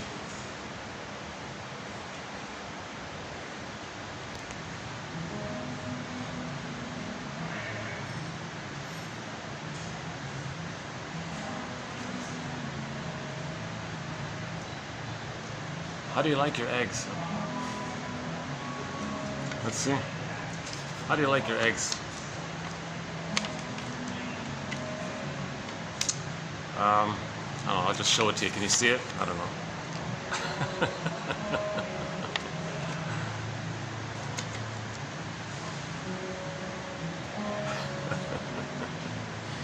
Psychoanalysis looks for an egg. I want my egg to have a firebird in it. That's a symbol for emotional knowing. When you ride the firebird, you're accepting your feelings, you're riding it, you're feeling it. You can imagine the image, right? Imagine you riding the firebird within. That's like emotional knowing. You know something, you feel like a firebird, right?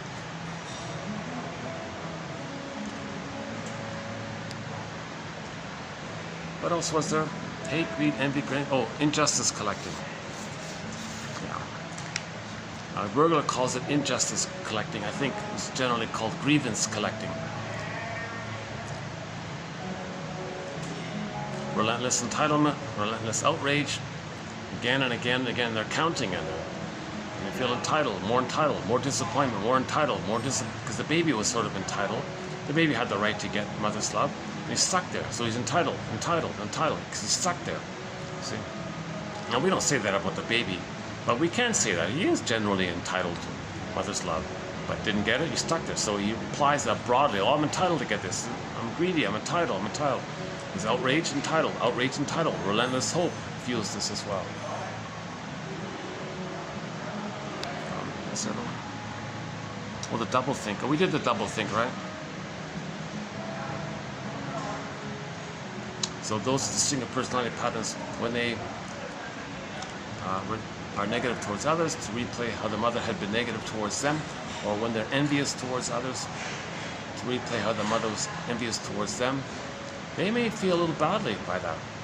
I mean, they may be reminded of the original experience of mother being envious towards them, hating their goodness. They hate other people's goodness. To account for why they're now in the present feeling badly, they'll say the one they just victimized in the present is the bad mother who had hurt them back in the past. Again, no time. That's the perverse thinking. That's the psychotic, schizophrenic thinking in the primary post-mentation. The one they just hurt in the present, the benign, innocent one that was decent or something, had original goodness, that to represent their lost original goodness. See, they're hurting themselves. You see, like, the mother hurt them. They find someone innocent to play their original innocence. They want to replay that interaction. So they see their lost original innocence onto non-threatening steps with others. Okay, hurt them the way the mother hurt them. Now they feel badly by the memory of mother hurting them. Then they say, hocus pocus, auto-hypnosis, double focus. The one they just hurt in the present is the mother who had hurt them in the past. And they create excuses and 10 PhDs to cloak it. And massive PR machine to sell it or something like that. And then part of the PR machine is, part of the PR machine now enter trans logic. When the baby identifies with the aggressor, the basic idea about this, he's trying to please his mother. So the baby's stunned and confused, he's open to suggestion. And the baby has intrinsic need to internalize and take in what the mother's teaching anyways. So but it's more so when he's stunned and confused. Then mother says this, oh, I say this.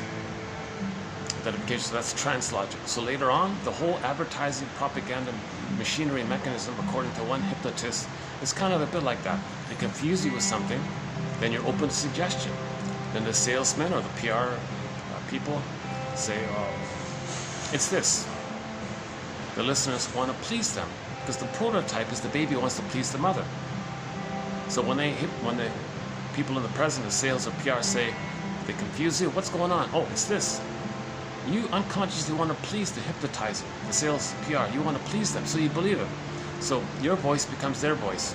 Just like in the baby's place, mother's voice, their voice now becomes mother's voice. So that's why a lot of people believe propaganda and advertising. That's part of the thick layer to hide the psychotic area of thinking that the one you just hurt is your mother who hurt you back in the past. Very embarrassing to reveal this. They lose credibility if that kind of came out, kind of thing. So trans logic. A guy named Martin Horn talks about this. We did 4 videos on trans logic a couple of months ago. Interesting material.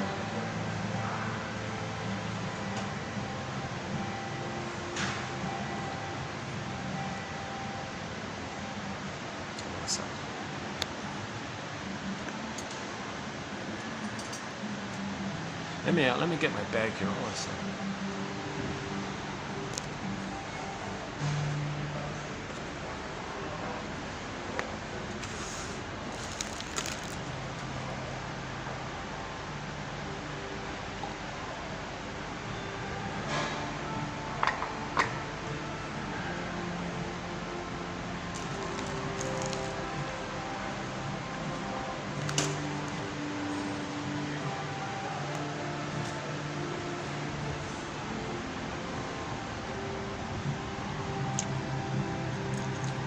Ever looked out your window, baby, and wonder what was going down in the streets below?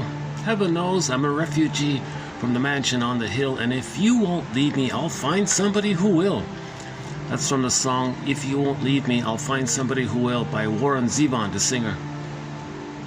We use that song for a couple of psychological points.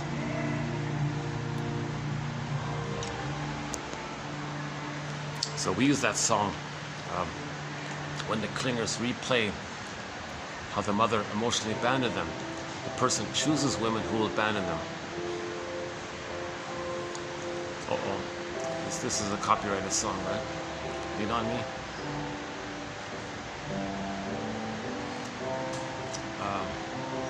Yeah, so we are somebody to lean on.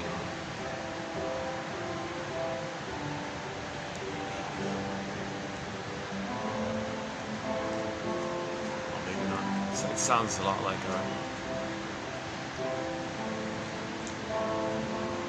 so the mother emotionally abandoned the baby, identifies, had that experience. Now sometimes he replays that disappointment by playing himself and finding women who will leave him, to replay how the mother left him, doing this to eventually know that his mother left him emotionally. So he wants women to leave him. So usually he'll either pick women he knows in advance will leave him, or he'll prod them to leave him, coax them to leave him, to replay how the mother left him. And one day a woman came along and said, no, I'm not going to leave. He freaked out.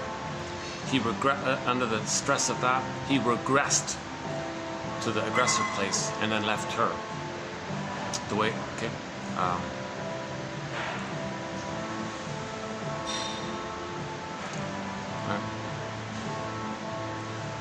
So the mother left him, so he leaves her. That's the more stressed thing.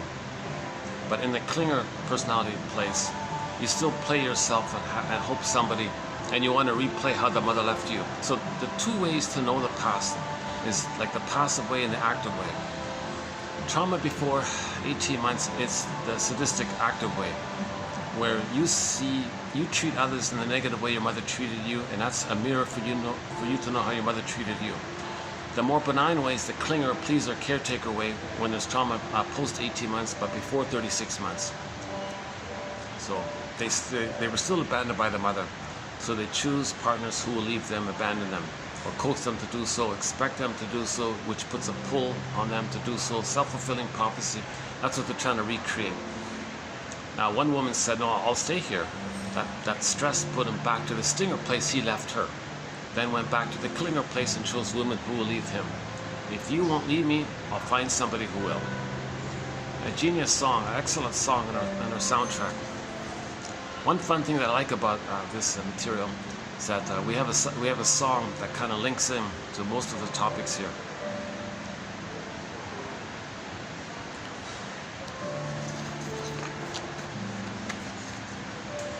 For the narcissistic pattern, yeah, we got a few songs in there. Everybody Wants to Rule the World one, Want to Be Young Forever, that one, and that obnoxious song called Sweet Dreams. It's a sadistic song. It's taking sadistic glee in the harm of others. Sweet Dreams, like a sadistic. It's one of the most cruelest songs. One of the most cruelest of songs is that one, but it's in relation to the Schadenfreude. Some are hurt, some of the hurters travel the world. Oh, sweet dreams. You can hurt others. That's a sick song. And we got a few other sort of disturbed type of songs in that area. Let's not run through the list. The songs for the clingers and the pleasers.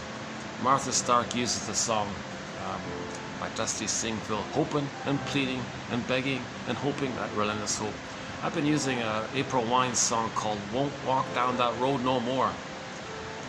So if the clinger marries a stinger, stinger's thrilled, because the clinger says, I'm not okay, you're okay. Stinger says, yeah, I'm okay, you're not okay. Stingers are thrilled to have somebody to shame, damage, hurt. Clingers say, ouch, well that makes sense because I'm no good, you're good. So after some time, the clingers get tired of this and won't walk down that road no more. I will survive. All the Survivor songs.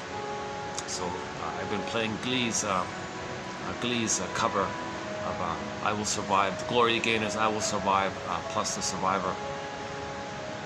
And won't walk down that road no more. There's another one in there.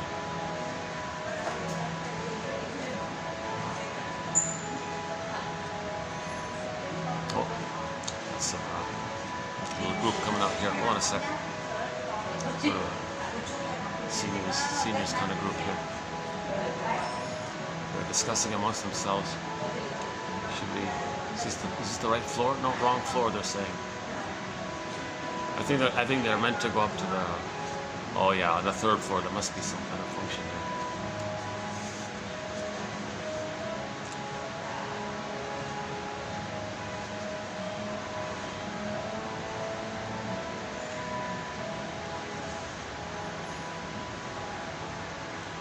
So yeah, part object relating. The baby's relating to the breast. That's not a full mother, not a full person. Baby doesn't get that the mother's like a full person with feelings. For example, if the baby's enraged and he's biting the nipple with his gums, he has no concept or understanding or recognition, quote unquote empathy, that the mother might be in pain. He didn't reach that place yet. Narcissism comes from that kind of place. That's why they don't care about others' feelings, or if they hurt somebody. Oh God, let's not talk about that. Oh God. Yeah, there's. It's very sad to see. Let me control myself.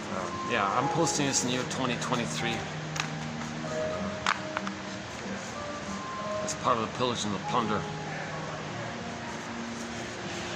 So some people in the narcissistic pattern, their only kind of false identity, or part of their false identity, is that mother was milk, right? Mother's food. What's the first food? Milk. What's white? So they might say they're white.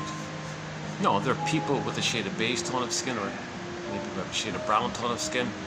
Okay, nobody has white skin or black skin, but people often don't say that. So they create a slogan called "Principle of Discovery" as a cloak. Okay, I gotta pause here. We do a thing called the 48 symptoms of homotraumacus.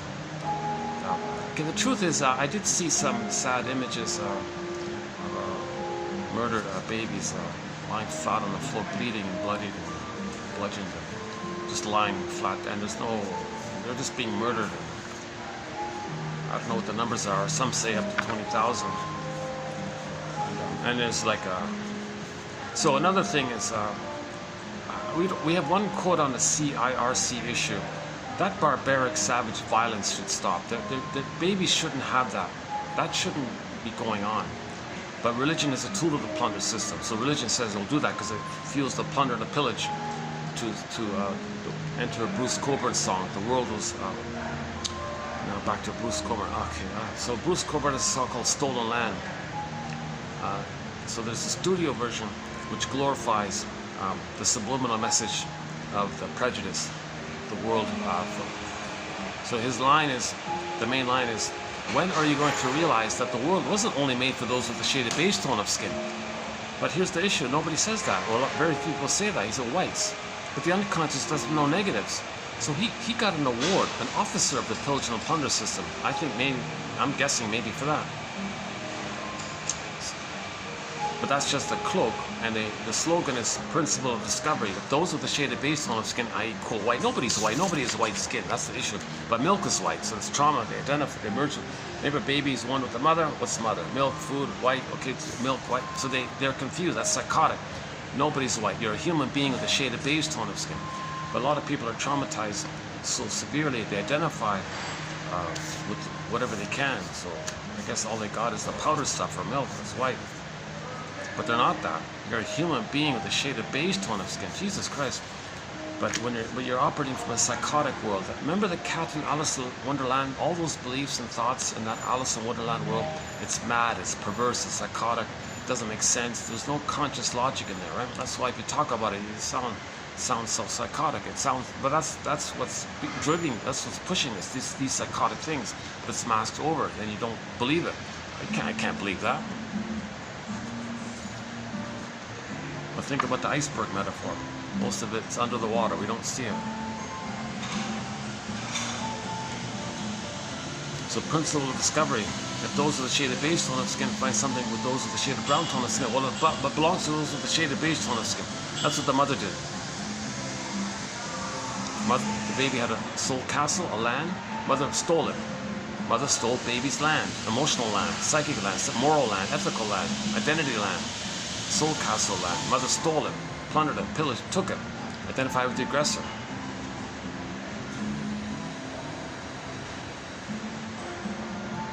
The aggressor is milk, white. So if those with the shade of beige tone of skin find something out there, it belongs to those with the shade of beige tone of skin. That's called the principle of discovery. Or if you want to make it, if you want to use trans logic, call it doctrine of discovery. Now you want to please authority.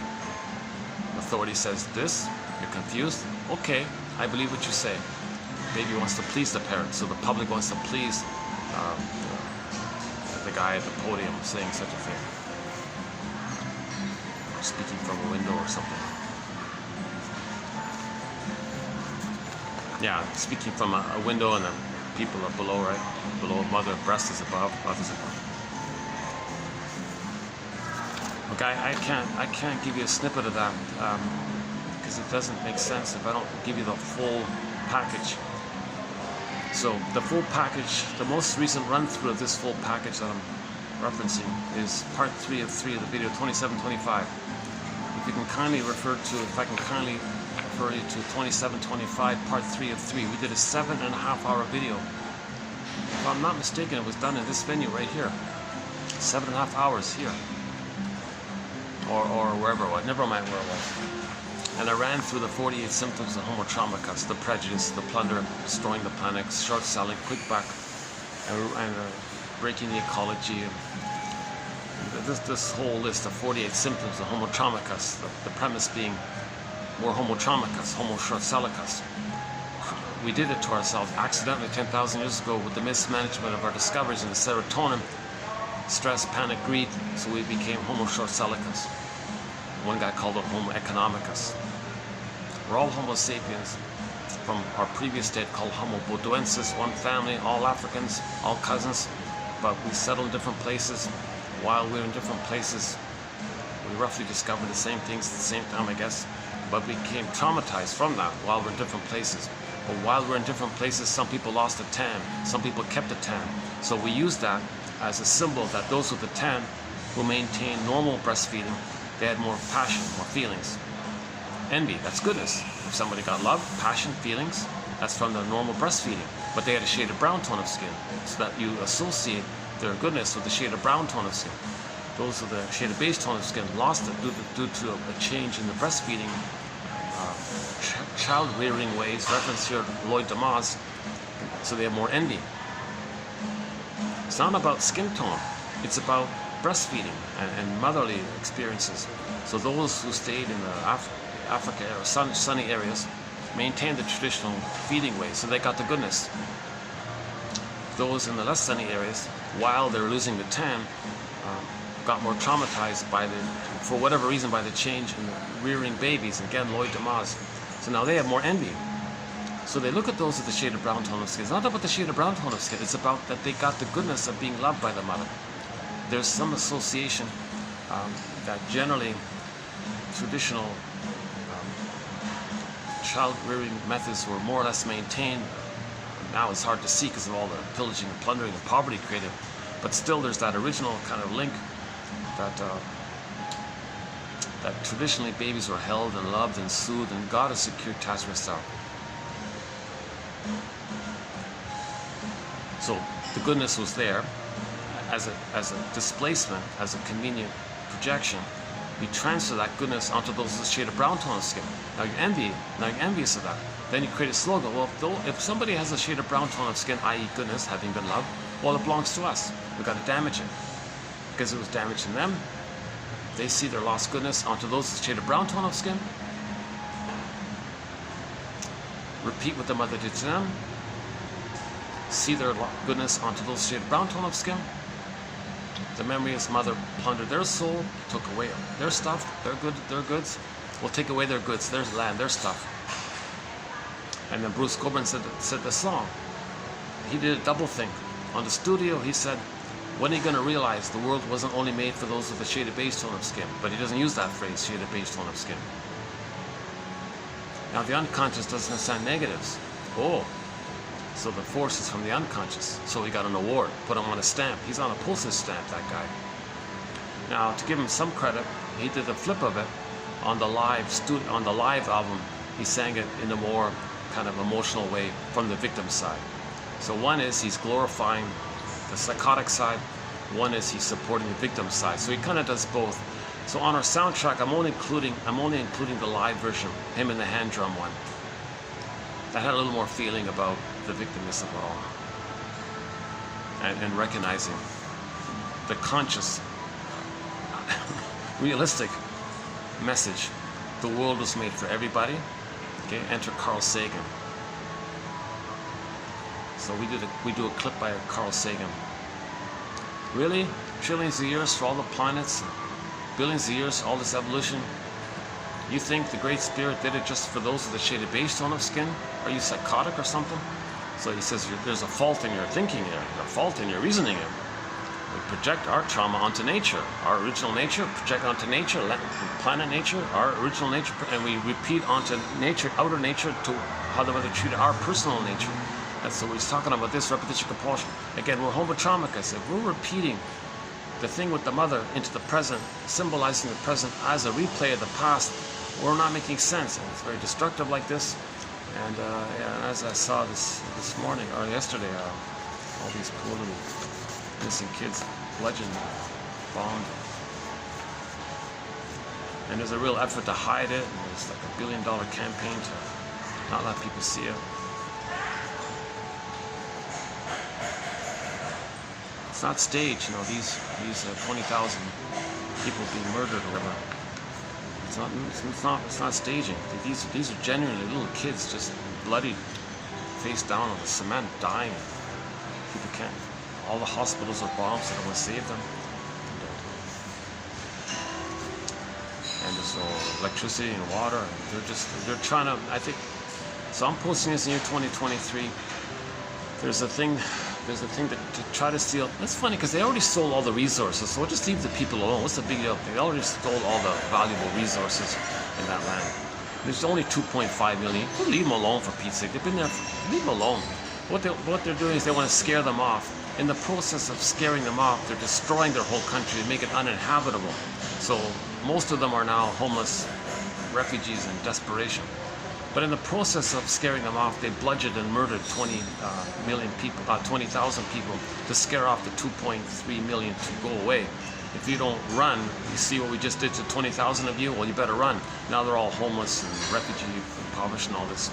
So the idea was to steal their land, not just the resources, but they wanted to cut off the land or something for some strange reason. Because by doing it, you're communicating, look how my mother took my land. They feel safe with the mother who took their land. So babies need to be loved. So back to the basic. Babies need to be held, skin-to-skin contact, breastfeeding, okay? Mother's loving gaze. So in conclusion, if the mother is in a narcissistic place herself, first she's got to face all this stuff before she becomes a mother. Because if she doesn't, this is what's going to happen. Here we go. Daniel Shaw says it pretty good here. Let's begin. In his long, see, okay, here's a very good quote. Stick with it. A little bit of jargon, but just stick with it. It's not that difficult. It's pretty good.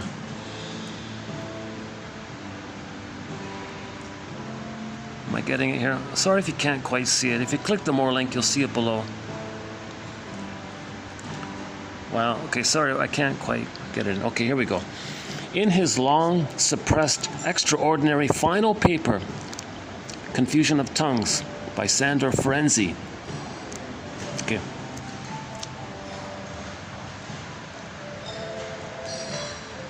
Okay, so a famous shrink from long ago wrote a paper called Confusion of Tongues. I was confused by the phrase. He means what the mother's saying and what the baby's saying. The baby has a tongue, he's saying something. The mother has saying something. Mother wants something, baby wants something. Confusion. Tongues, like that. Confusion of who's saying what. Mother says this, baby, oh, should I say this about me? Mother says, I hate you. Hey, oh, I hate myself? Babe, I have love. What?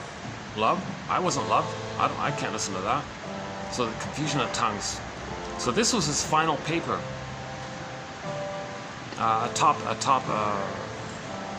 important contributor to psychoanalysis, Sandra Ferenczi, way back then, 100 years ago. In his long suppressed interest, I didn't know it was suppressed. In his long suppressed final paper, Confusion of Tongues. Okay, Ferenczi. Okay, ... Identifying the complex cumulative emotional trauma. It accumulates, the strain again and again and again. Mother's soul blind, but baby cries. Mother gaslights again and again and again. Baby has need, unmet, soul blind, cries, soul blind. It's a strain. It accumulates like that. This is an emotional trauma that accumulates, cumulative trauma. The child neglected, abused, experiences this in the context of a developmental relationship. So think about memories, not so much as like a specific isolated thing. Think about your memories as a relational memory, self and other, self and mother, and an emotion. When you have a memory, think about it in a broader context of the memory being a relational, you and the mother and the feeling, and your memories like that. So the context is a developmental relationship. We're talking about relationship trauma, interpersonal trauma, attachment. The word attachment means baby mother. So there's a relationship element here. Ferenczi went on to describe how parents project their disavowed guilt and shame onto the child, and how resentful they were, no matter how well masked, of the child's dependence on them because of their own disavowed wishes to be the focus of attention and care. So, okay, we're not talking about all mothers. We're talking about mothers with the narcissistic pattern. If the mother has narcissism herself, okay, then when she has a baby, she hates the idea that she's supposed to give something. She's resentful. I'm resentful that I'm supposed to give something because she never received. So she's resentful that she's supposed to be a mother because when she was a baby, she never had a mother. So we're talking, okay, that's what we're talking about here. How resentful they were, no matter how well masked. So the mother may put on a propaganda mask. I'm such a good mother. Aren't I such a good mother? Again, Ferenczi went on to describe how parents project their disavowed guilt and shame onto the child, and how resentful they were of the child's dependence on them. Well, you need something from me. I hate that. Don't mean, because I had a need. I didn't get it met. And now you have a need. I hate that because it reminds me of what happened to me. So they resent the child's needs. Why? Because of their own disavowed wishes to be the focus of attention and care. So the mother herself wanted to be number one on the throne, and mother devoting her motherly love to the child. Ferenczi recognized that such parents dissociatively take advantage of the child's instinctive willingness to introject. What a trust. The child's instinctive willingness. The child has this instinct and drive to take in whatever mother's giving. So the mother says, wow, this child's going to take in what I send? Fine, I'll send all my hate, my rage, my resentment. You take it in, child. That's what she does. That mother's corrupt like that. She exploits her power, takes advantage of this opportunity of the child's eagerness to absorb in whatever how the mother's going to treat him, and he'll treat himself that way. So the child has this instinct, this drive, this craving to take in. The child has this genuine state of affairs where he's willing to take in whatever the mother says, does, treats him. The mother's saying, oh, the child's going to take in, why don't I just send all my hate to the child? You know, all my guilt and shame and all this and all my resentment. Okay, child, you can have it. I don't want it. Maybe you can have it. Maybe you can take it away from me. Scapegoats the child. she escapes, goes to the child this way. She tries to eject her hate into the child, sees the child can process, and then the child's going to hate himself endlessly. The way the mother treats him, set in, he treats himself that way, and he'll treat others that way.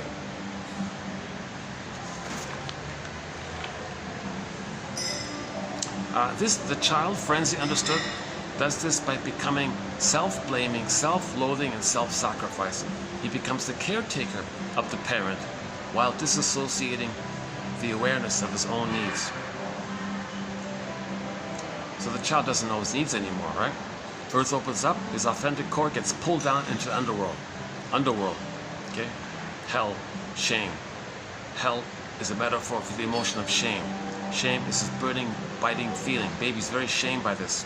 Okay? The breast mother, baby's rage, mother's eyes, two flames, blurs it to the breast mother, creates the guy with the horns. The devil guy pulls down this core, authentic core. Word of the year by the Merriam-Webster Company. Authentic. The child's authentic core, this core in the myth got pulled down. Earth opened up. The guy with the horns yanked down this core, the person's soul, inner life, into the underworld. Right? So the child disassociates and doesn't know his own needs, along with his grief and rage about feeling abandoned and exploited. So the child doesn't want to know that he was abandoned and exploited, denies it all. The confusion of tongues, Ferenczi observed, when the boundaries differentiating adult passion from childhood tenderness are violated by adult caregivers.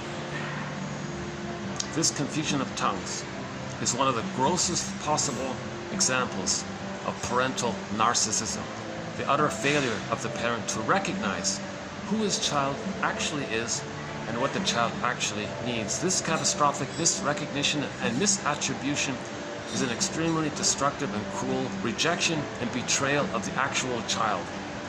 The child who links to her own, the child whose links to her own subjectivity, her own soul, are being destroyed and replaced by the projections of the abuser. So the child can't have a link to himself. He links to the abusive mother. That's pretty good. I think that's a pretty good one. Way to go, Daniel Shaw. I think that's pretty good. Again. In his long suppressed, extraordinary final paper, Confusion of Tongues, Sandra Ferenczi, identifying the complex, cumulative emotional trauma the child who's neglected and abused experiences in the context of emotional development. He went on to describe how parents project their disavowed guilt and shame onto the child and how resentful they were of the child's dependence on them because of their own disavowed wishes to be the focus of attention and care. He recognized that such parents disassociatively take advantage of the child's instinctive willingness to introject the guilt and shame the parent disavows. The child does this by becoming self-blaming, self-loathing, and self-sacrificing. He becomes the caretaker of the parent. Don't worry, mother. I'll take your hate. Does that please you? While disassociating the awareness of his own needs. I'll give myself up, mother, to have an attachment to you. I'll save you. I'll cure you. I'll heal you. He disassociates his rage and feelings about that. That's the goal the ball goes down the well. So the goal the ball goes down the well, his authentic core goes into the underworld unconscious. The confusion of tongues means when the boundaries between the mother's strong emotions, i.e. passion, let's say, there's a confusion between the mother's enraged emotions and the child's tenderness. When the boundaries differentiating the mother's strong emotions from the child's tenderness are violated, okay? The greatest hurt of all, mother violated it. Mother violated the baby emotionally.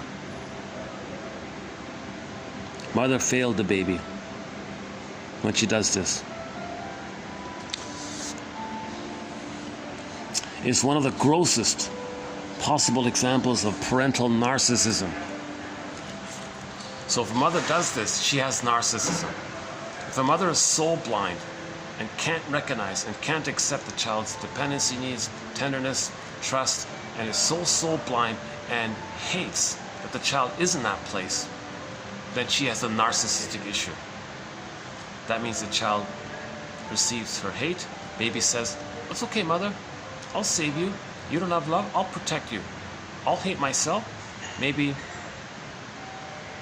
I'm metabolizing the hate you feel. Maybe I can metabolize your hate the way your mother should have metabolized your hate. I'll try to do it." So the mother parentifies the baby, but the baby loses himself and is scapegoated by this process.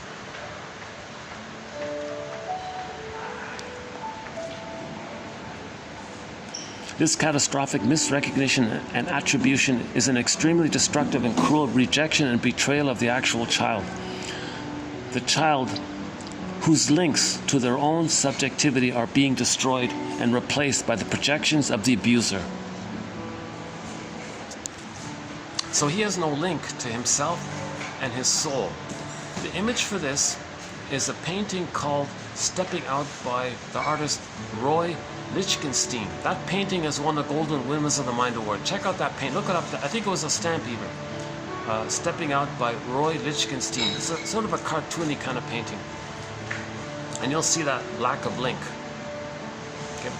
The traumatized guy on the one side, and his denied soul, and the vibrancy and the mind, all that energy of his lost gold, his lost potential, his golden ball, all that vibrant aliveness is detached, and you can see like a space bar between the two, and it's like two paintings, and there's no connection, there's no bridge, there's no birds flying across, no Hermes flying across. So he's very detached.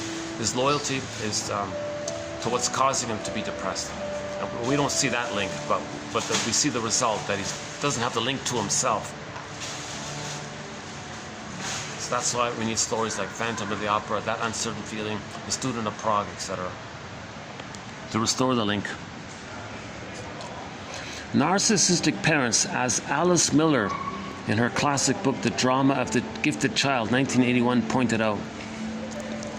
Narcissistic parents, as Alice Miller pointed out, relate to children with the expectation that the child will serve more or less exclusively as a gratifying object. Look at that, eh? The mother uses the baby as a breast for her, for which the child is rewarded. Look at that, eh?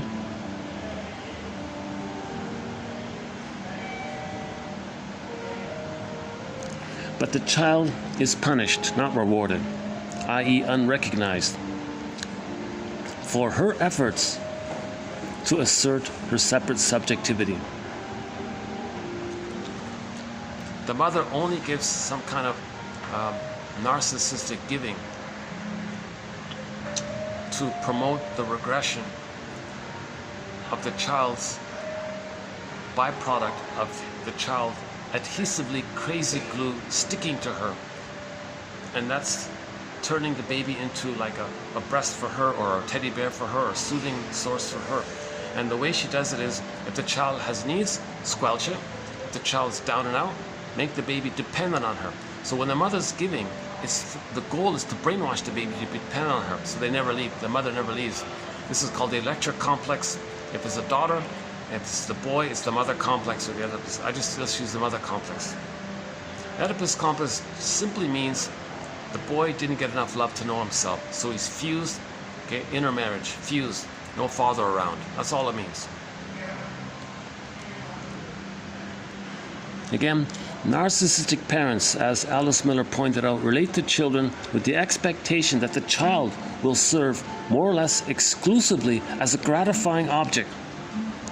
Can you imagine that? The mother has a baby and says, "Oh, this baby is just going to take care of me and soothe me and take care and parentifies the baby."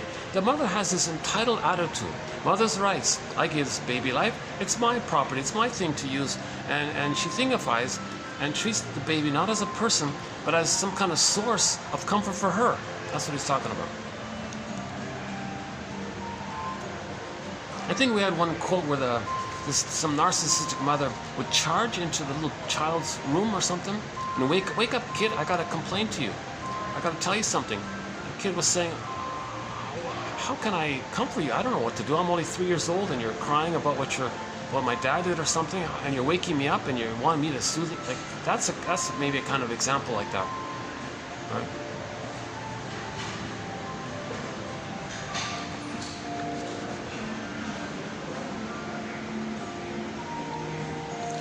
The development of the mode of intersubjective relatedness can become a site of trauma as a result of the narcissist's pervasive negation of the child's sense of being a subject in their own right, and the system of rewarding the child's willingness to serve as the parent's object, while punishing the child's emerging subjectivity. Right? So child has subjectivity, mother rejects, withdraws. That's called the woe-ru. Masterson calls that the relational memory, the psychic constellation, the paired unit. He calls it the woe-ru, withdrawing object relations unit. When the child has the subjectivity, mother withdraws. That creates a memory like that, called the woe-ru unit. And then the child's crying, that's the ro-ru unit. The mother rewards the child's regression and dependency on her. The more the mother hurts the baby, the more the baby needs her. The mother rewards that to promote that.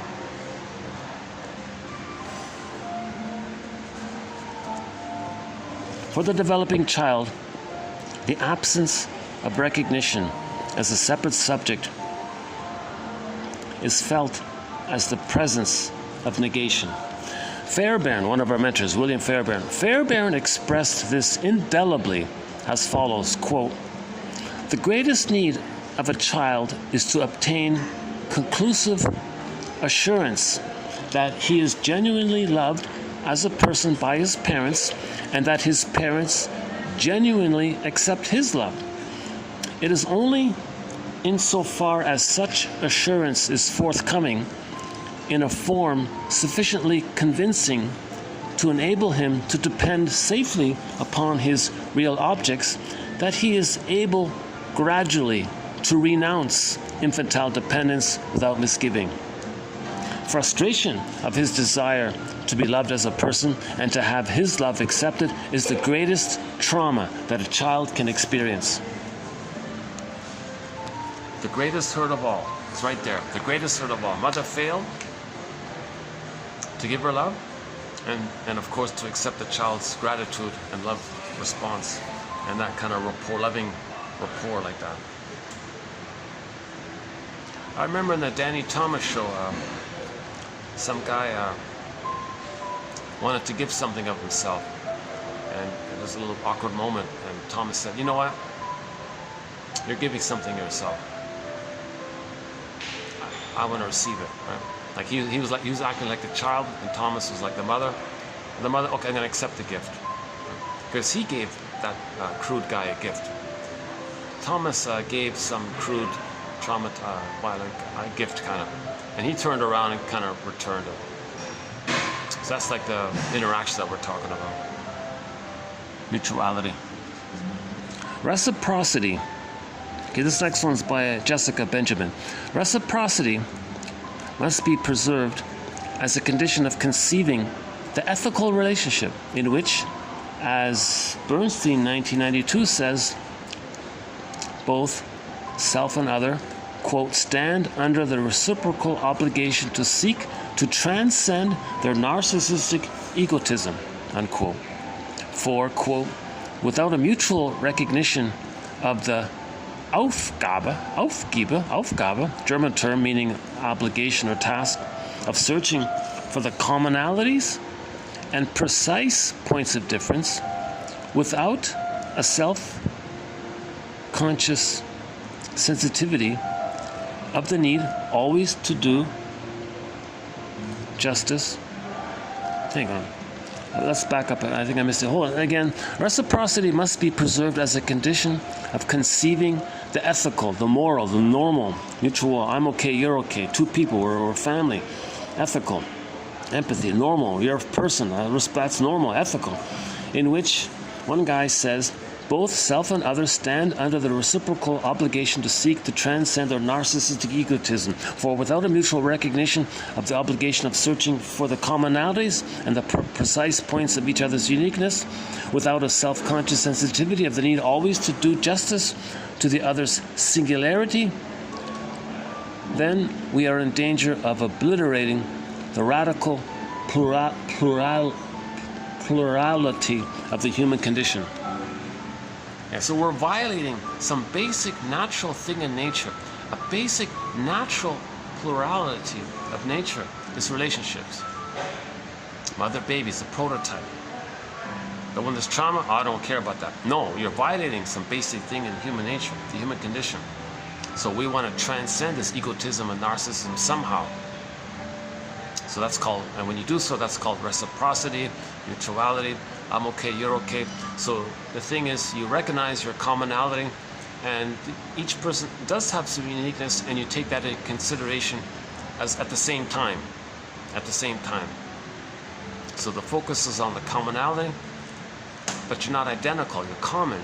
But they have some little unique things, and you respect that, and you have your unique little things, and you respect that, and have that broader perspective of the mutuality, commonality, and each other's little uniqueness. Okay, so this is also called recognition. Recognition is an essential component of love, and it is equally as traumatic, in development to feel unrecognized as a person as it is to have one's desire to give love to a parent go unrecognized, or in the case of parental abuse, grotesquely misrecognized. To love the parent means to recognize the parent as the source of love, and in doing so, to discover one's own love that wants to be given, exchanged, shared.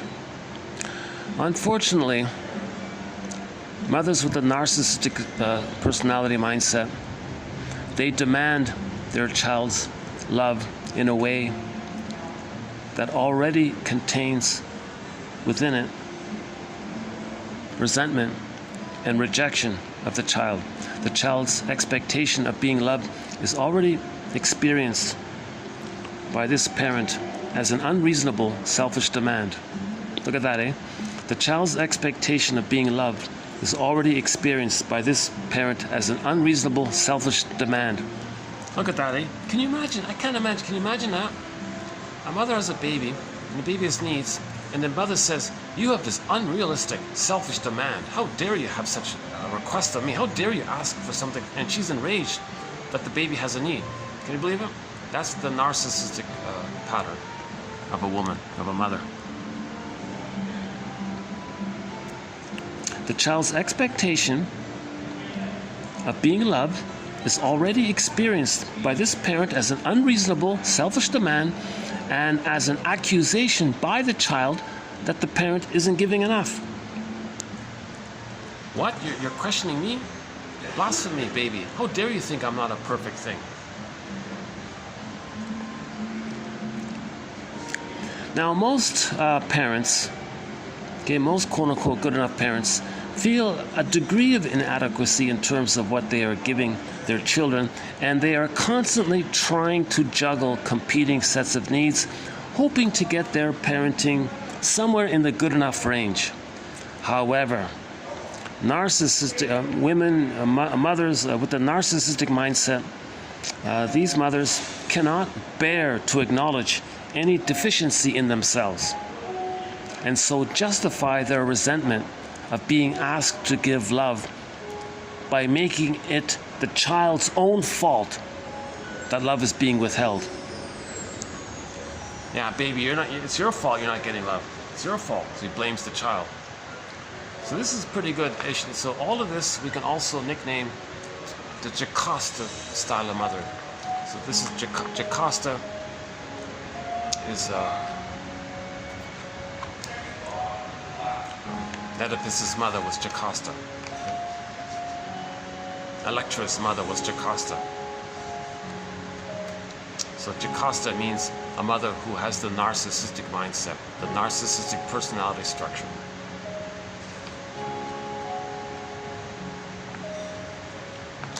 Okay, of these, I think the first two might be the best ones.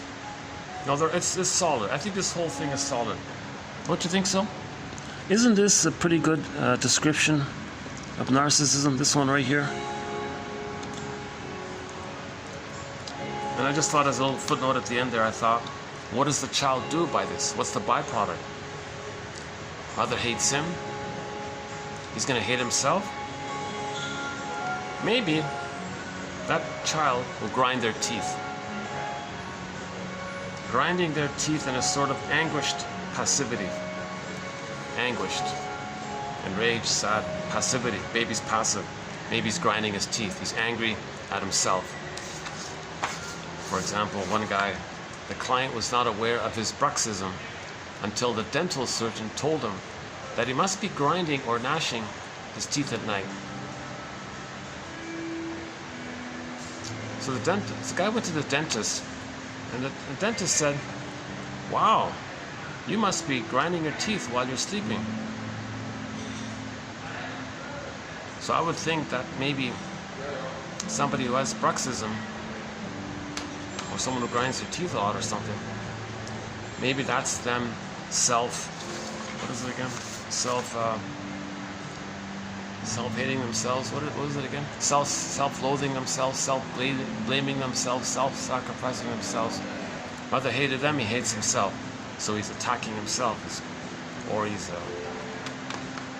Now, that's in a clinger-pleaser way. If there's more trauma, if the mother was more belligerent, if she was the bully pattern and more abuse, maybe if there's physical issues, if the mother's smacking the baby around or something, then he's going to become the aggressor and make others gnash their teeth. So they don't feel that that's really what they wish they could do or want to do or need to do as a defense against them doing it, but they want to do it, but the emotion is still there. So I think that's when it crosses over. Maybe it crosses over when the emotional abuse is so severe it damages the brain, gives the brain a lesion, or when the mother hits the child. Then it could cross over to identification with the aggressor, to the stinger place. So a certain level of disappointment, enough to get him past 18 months.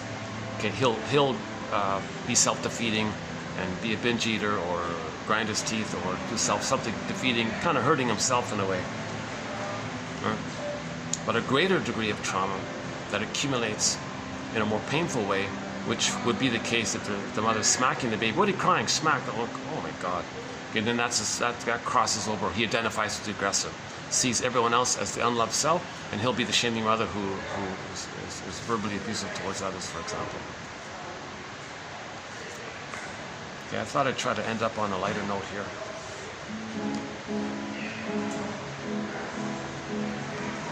I'm not too familiar with this, but some mathematician or some statistician or something asked the question, what's the probability of you being here? Like, what are the chances of you being here? Like, imagine that. Like, of the odds of you being here, he said it's roughly 1 in 400 trillion. So we're unique. So we're all chosen. This obnoxious phrase, chosen. We're all kind of chosen.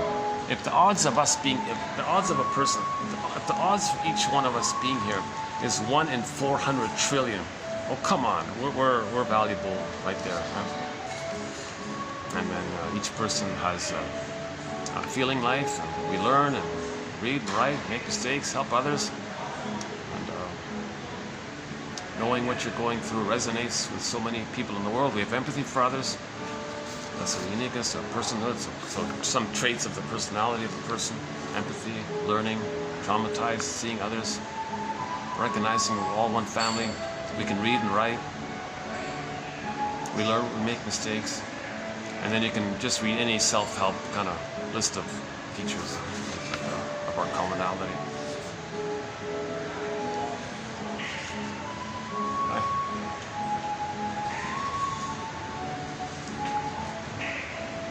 I'm almost finished. Yes, Almost finished. It's okay, it's okay. Okay, thank you, sir. Thank you. Yeah, he's a nice guy there. Oh, that's good. He reassured me that I'm not bothering him. One of the cooks. Oh, he was the guy that was trying to lift the. That was the guy. Was that him? Oh no, that's another. Oh no, that wasn't him. Another chef. He's another chef. There was. I mentioned earlier that one of the chefs went across, and he had these two massive pots. Like I don't know, 50 gallon, two massive 50-gallon pots filled with soup or something, headed on this trolley, and I guess the elevator has like a little bump there, so to make sure he doesn't, make sure he gets the trolley into the elevator. I saw him painfully lifting it a little bit to get it in. It wasn't that bad. How are we doing here? Yeah, I can tell by the lights. Okay, let me see. I'm gonna guess it's 5:30. Let's see. What is it? Close. 5:40. Yeah, 5:40.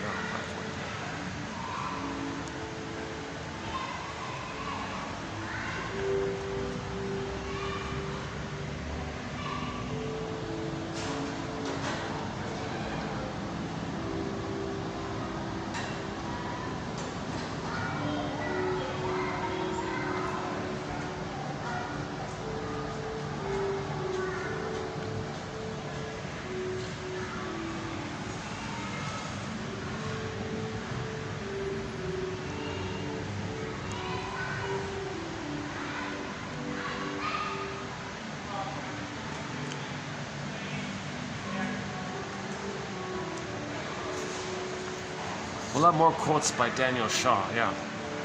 He wrote 2 books about narcissism. This is from the first one. And in the introductory blurb, it said it won some kind of award. So. And it said, this book, his book was put to audio.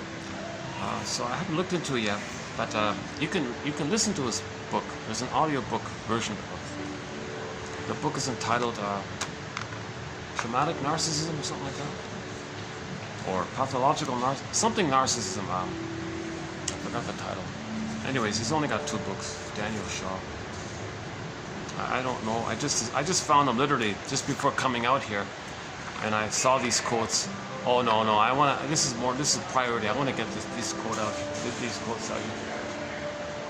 You forgot something, right?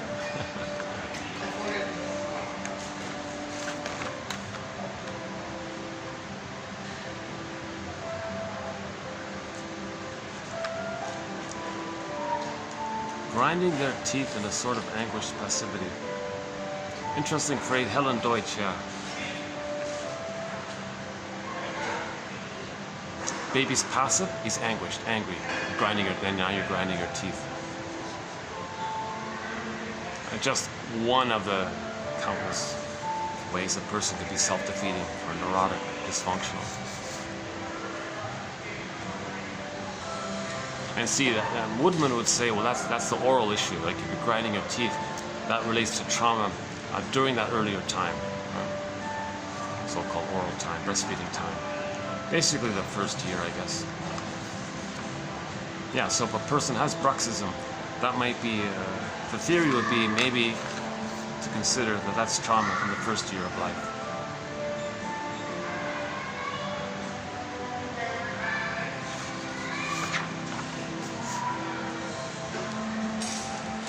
Yeah, Sandra Ferenczi, Confusion of Tongues. I haven't read the paper. I didn't know that, eh? It was long suppressed. Look at that, eh? Really? I wonder why.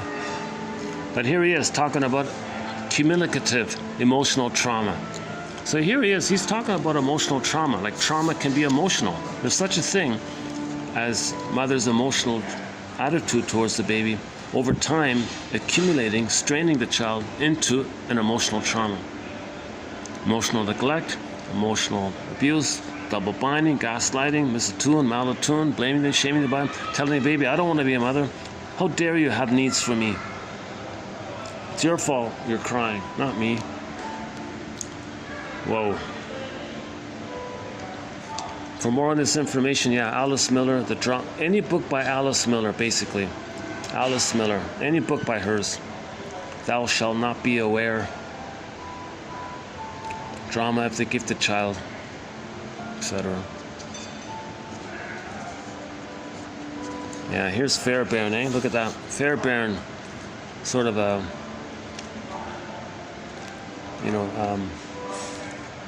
intelligent guy here. William Fairbairn. The greatest need of a child is to obtain conclusive assurance that he is genuinely loved as a person by his parents, and that his parents genuinely accept his love. That's like a reciprocity, like a back and forth kind of thing. Because over here, look at this. Yeah, so let's fast forward to this one here.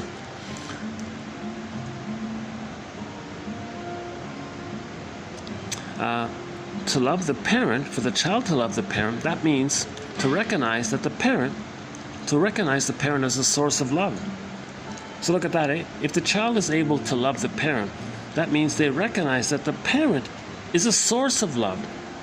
The parent is a source of love. That's how they're able to love. And discover their own love.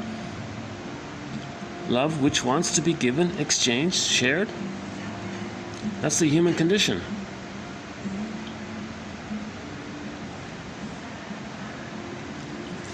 Get back to Fairbairn. The greatest need of the child is to obtain reassurance, conclusive assurance, that he is genuinely loved as a person by his parents. And because the baby recognizes the parents as a source of love, they are able to genuinely love back. The child's capacity to love back stems from the child recognizing the mother as a source of love. And it is only insofar as such assurance is forthcoming in a form sufficiently convincing to enable him to depend safely upon his real objects that he is able to gradually separate, okay, from the mother and renounce his majesty, the baby, infantile megalomania. So he renounces his dependence, and he renounces his infantile megalomania and becomes himself. Frustration of his desire to be loved as a person and to have his love accepted is the greatest trauma that a child can experience.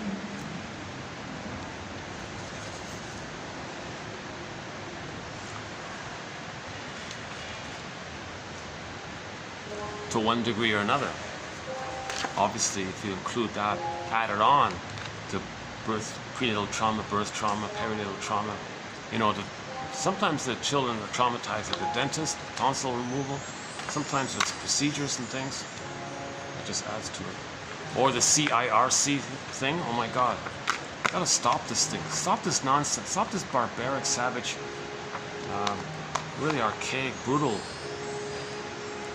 That's a transmission of brain trauma. If you're gonna give the baby, tender little baby, the CIRC thing. Oh my God. What a awful. Well, if he does that, that'll increase his narcissism, that'll increase his entitlement, that'll increase his indifference and coldness, and we'll be flying monkeys for the Iagos behind us.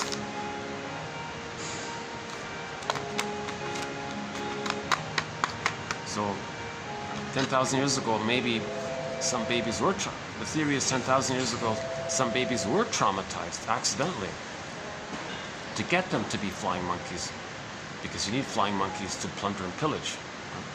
Remember the Wicked Witch? Get Dorothy, plunder her.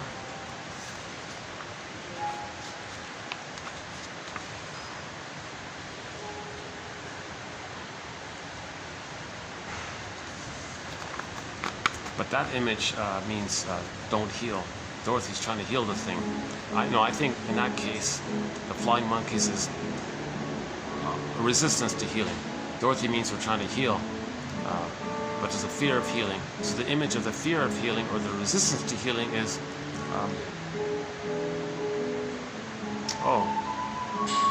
that's that played again. We heard this already. I think I've done a whole loop of it. I think we've done a loop here already. What is it, 3 hours?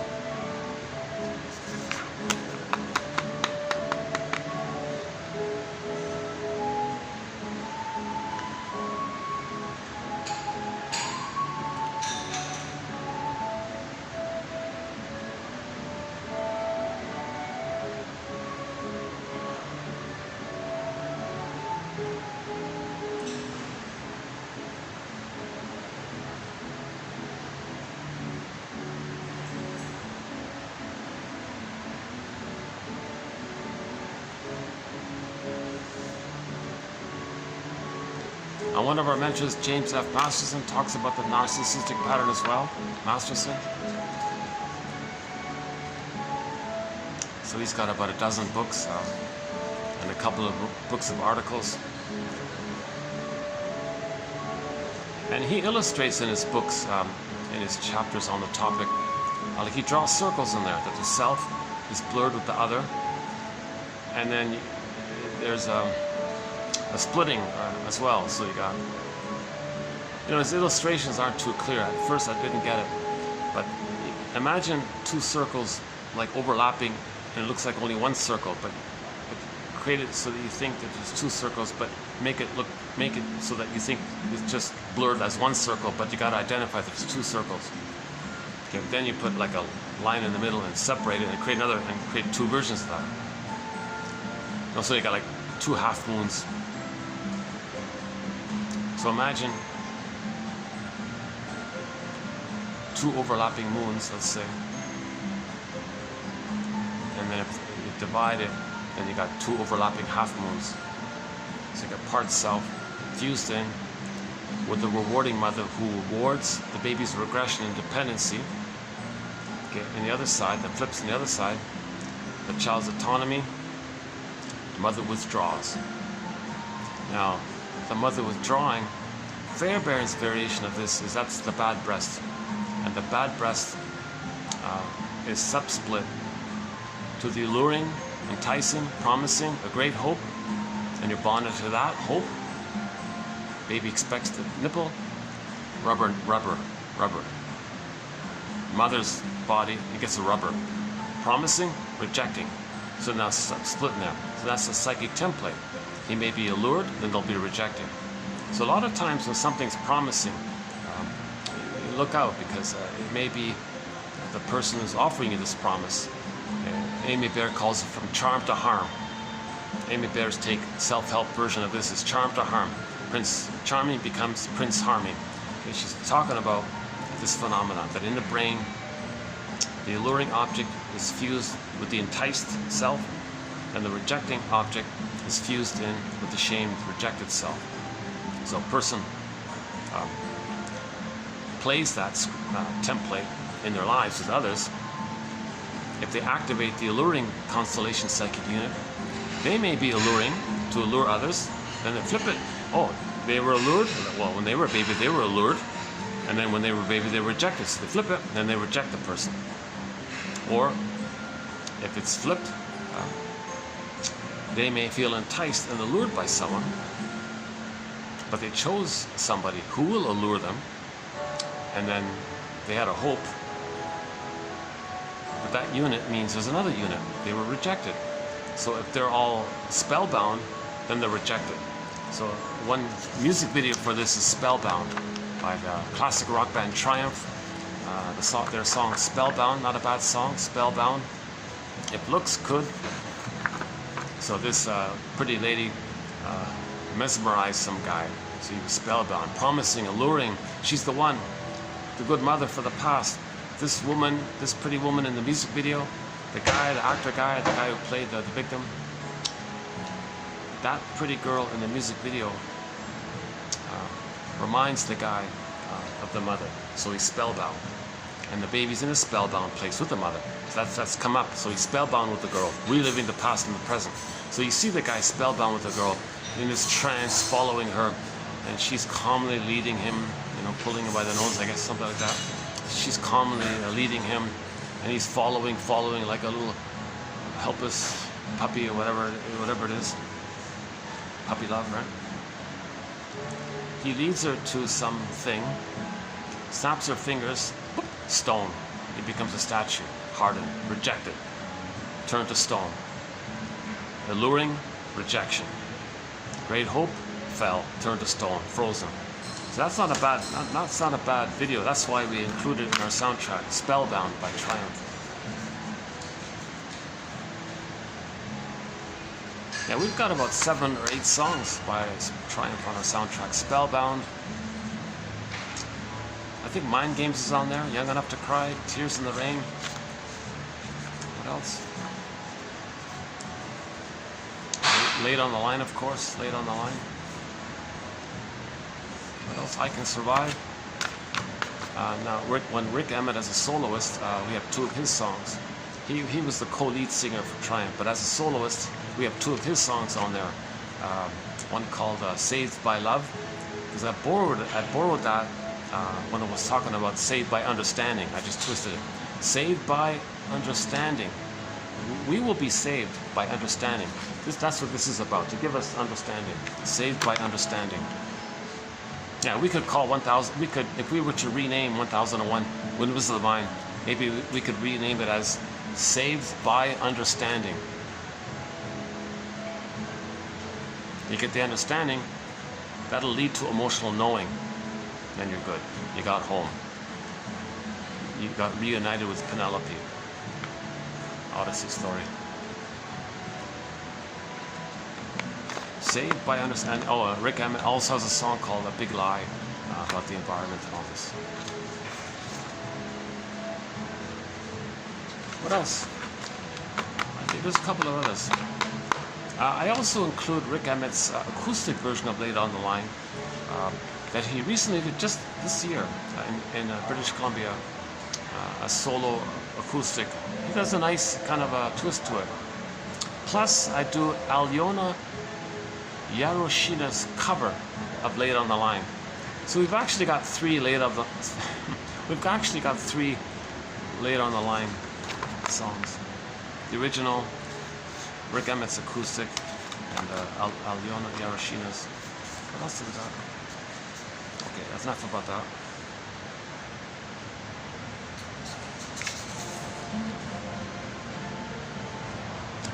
I'm thinking, should I wind it down or go for a walk or something?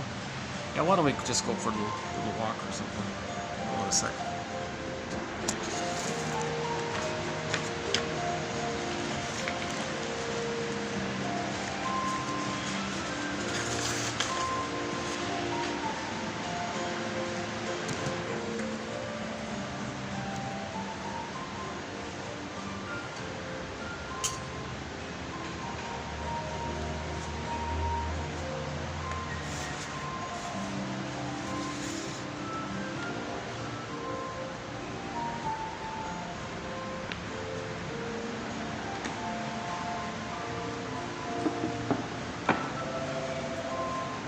Oh, let me return this thing here. Hold on a second.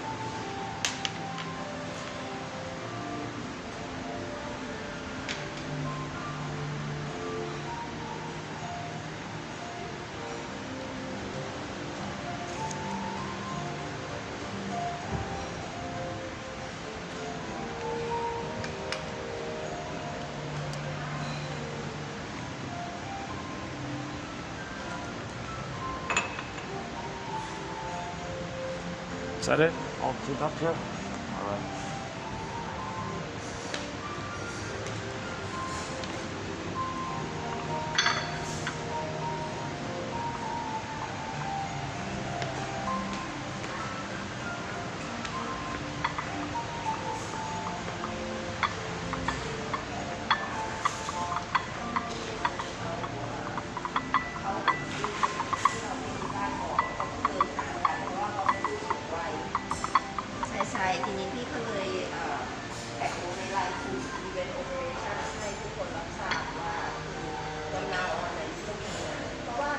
Thank you so much.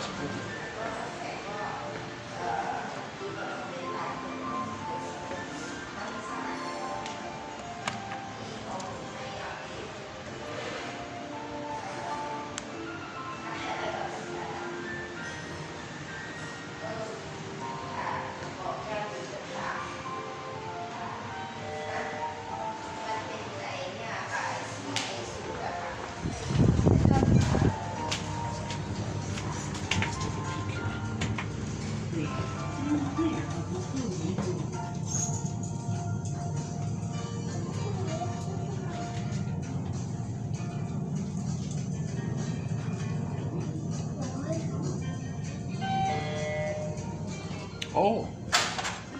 Oh, okay. It's close. Okay. There's no event here today. Oh my goodness.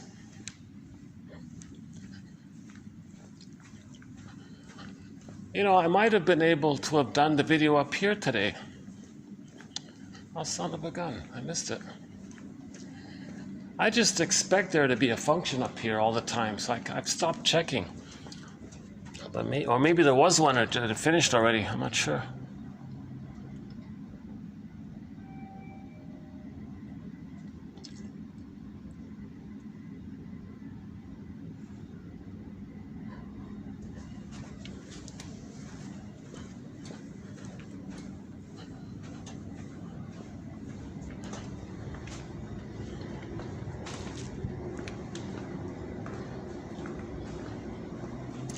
Oh, what a pity. I might have been able to have done the video here today. Oh, and they brought back the sofa. Oh, what a pity. They even got the sofa back. This was here and it's gone. Now it's back. There would have been light. Now there's no light. Oh my goodness, I missed it. Because if that was the case, I could have spoken more freely, maybe.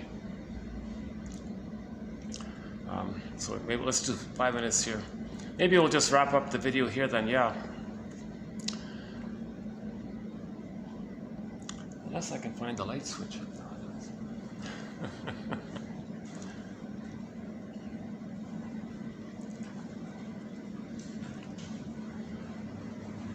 Oh, hi there. I'll be leaving in 5 minutes, just 5 minutes. Yeah.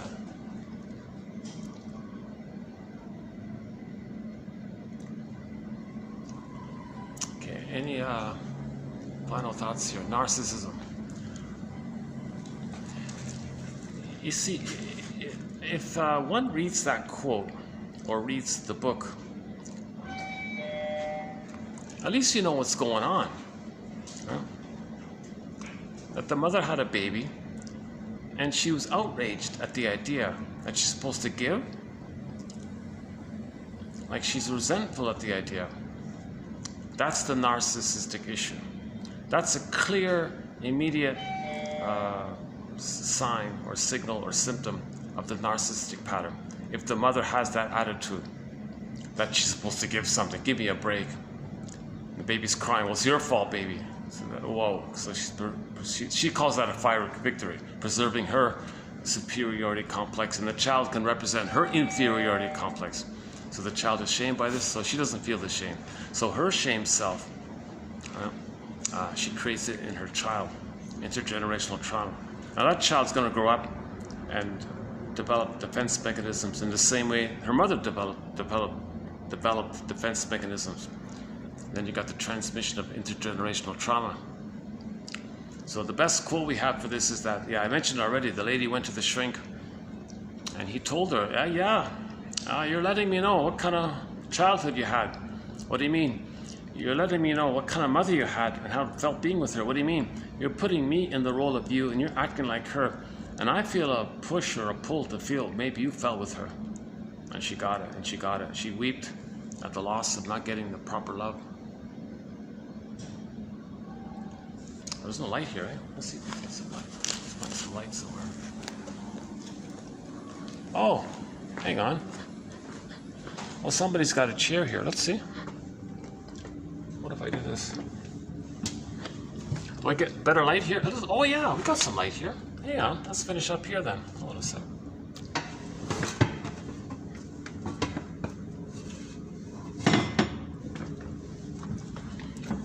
Oh, here's not a bad spot. Oh, look at this. Deal with this thing. Here's not a bad spot. Look at that, eh? I can look down at the cars. Whenever I need a break, I can just turn around and let you look at the traffic.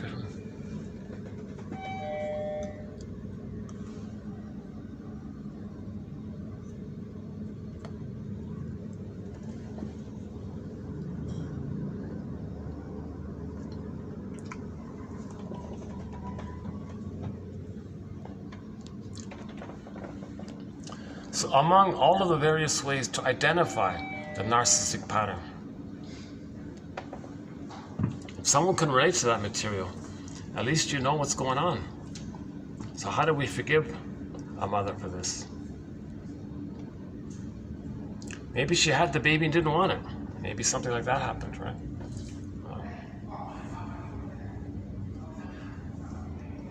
So, sometimes a child might turn to the father and hope for to be protected, but he's controlled opposition. Father says, "No, mother knows best. Aren't you going to protect me from this narcissistic mother of mine? She knows best." Plus, he's never around anyways. So then the child might transfer their unmet needs onto the father and be enraged at the father. That's unrealistic. The father can't do what the mother's supposed to do, but he's going to be blamed for it. So a lot of fathers are taking the heat of the blame for what the mother failed to do. Yes, the father failed to protect, to some degree, the mother. He could have maybe helped in some way,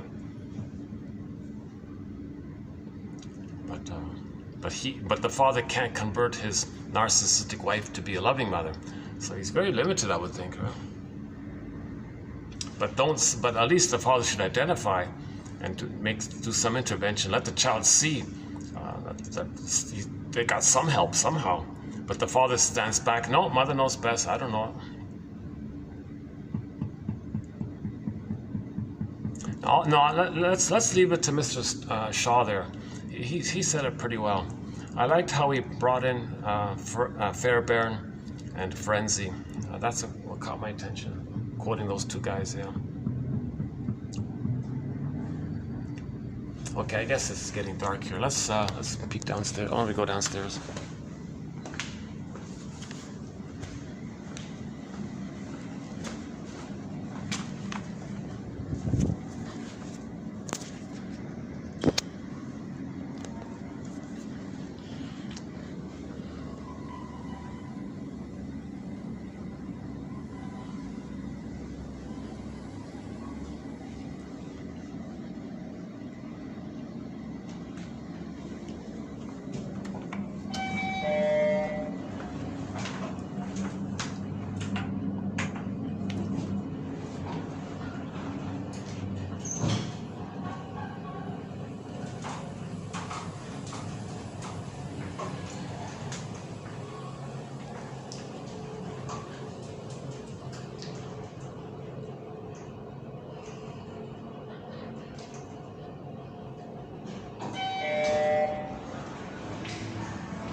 Okay, let's just wind down the video here for today.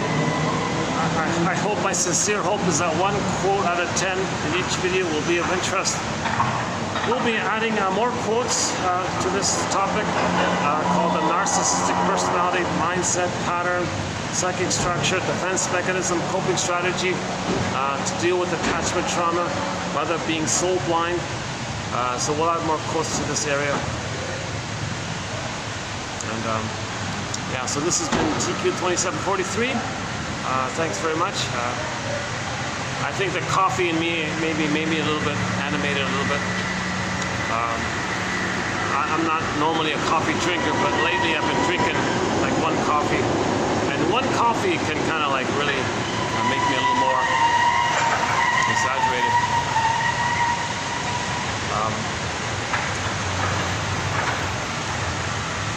Yeah, so let's clear up my disclaimer. I'm not a shrink. I'm not an analyst. I'm not a professor. I'm not a social worker, midwife, doula, nutritionist, researcher, scientist. I only have a BA, keep that in mind. I'm only the compiler of the quotes. I was looking to learn this material, but nobody was teaching it. Zilch, nada, zip, nothing, and not even close. The so-called quote-unquote public intellectuals, so that's nonsense. It's just that they're just chosen or promoted to mess with people, confuse people, you know, whatever, just keep people dumb and all this. And then the propaganda and advertisers have their effect on you, you know. So nobody was teaching this. Somebody said, well, if you want to learn something, well, why don't you teach it? What are you talking about? How can I teach it if I don't know it? Well, that's the issue. You learn as you try to teach it. So I don't see myself as teaching this. No lesson plan. I don't even know who's watching, right? I keep thinking I've got this imaginary audience. You know, a video might say, you know, 10 views or 20 views or something, and 1 or 2 likes or something, and 1 or 2 subscribers. But the watch time, that's the funny thing, the watch time, the actual time spent on a video is like 0.01 of a second. That's funny, right? And I'll test it. I'll watch, does it work? So I'll watch 10 minutes of a video myself, and it shows, oh yeah, 10 minutes watched. So the watch time function seems to work. So I don't get how this thing is happening. But nevertheless, should anybody see this and have their curiosity piqued, I would highly recommend going to that coffee page. It's a minor it's just an admin fee, €4, $4, whatever. It's just a minor fee, and you can get this encyclopedia of insights. Nothing like it, not even close. You know, and I've already plucked out some of the best definitions from psychology dictionaries. So we've got those included already. I mentioned about Bauer's book from decades ago. I plucked a few quotes he had from there into our collection. So I've been very inclusive. We've got quotes from psychologically minded TV shows and films. We've got a self-help thread, some self-help exercises, and some quotes from psychologically minded self-help authors. Maybe roughly 10% like that. We got a thread on how to make an I statement, very important, how to make an I statement. Oh, people with a narcissistic pattern, oh, they dread that. Oh, yeah, no way. They'll mock the idea. They'll be enraged at the idea that there's something wrong, that they have a feeling that they got to make something. Because if they make an I statement, you got to admit a feeling. Oh, okay, they're enraged by that. That's narcissistic injury, narcissistic rage, and they'll be bombastic and aggressive, try to frighten you with the idea. And so usually people with a narcissistic pattern end up becoming stingy, grumpy, curmudgeons and all this. So they never mourned. Still entitled. Martha Stark calls those with a narcissistic pattern as having relentless entitlement. That's the rigidity of still needing mother's positive experience and never getting it. So the way out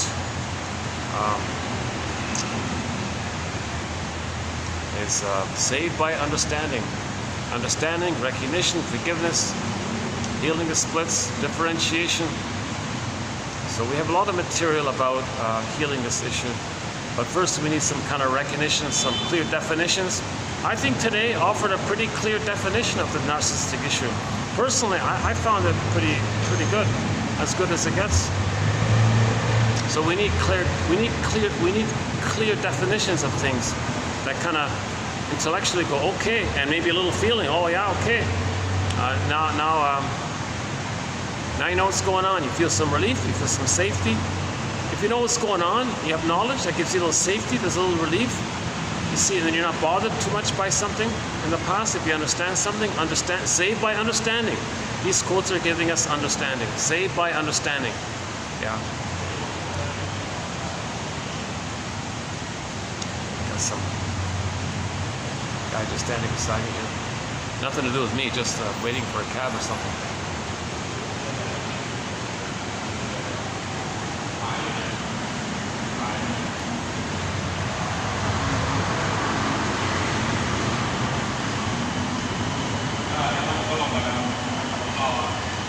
think today, I've done some good videos overall. I gotta confess, yesterday's video, I was a little maybe fatigued or something. I wasn't really in it too much, but still, I posted it while it's still uploading. So that last video was still basically okay, I thought. Yes, it was okay. It was okay. I delivered sort of less material in this video, but maybe a little more enthusiasm on this narrow topic on the narcissism. Yeah, I did notice that about Fairbairn, having that strong recognition of it as well. That's the greatest betrayal on a baby, to not let him have that experience of mutuality, to not let him have that back and forth reverie, rhythm of safety with the mother. He had it in the uterus, and is that it?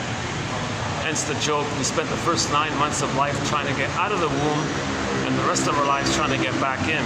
That's sort of in reference to this area. And maybe the only time he was in paradise and was loved when he was in the uterus. Once he came out, oh boy. Right? Relating to the bad breast, creates the bad breast. As a monster, feels in hell. The breastfeeding for a baby is a matter of heaven and hell. He needs the heaven. He can't have anything in the middle yet. He's not ready to have like a human middle. It's got to be heaven or hell, perfect or he's enraged. So that's the splitting mechanism. And people with the narcissistic pattern sort of have these kind of mentalities, right? Useful, fine, not, who cares? It's like either or, black or white thinking, all or nothing thinking, perfect or forget it, now or never, these kind of binary, so-called binary way of thinking. They don't want to see the ambivalence, third side of the coin. It's too much. One author said the more traumatized the baby is, the more they're going to go through life seeing things in this either or, because the either or is related to your survival. Useful for your narcissistic glory or not, and it's either or.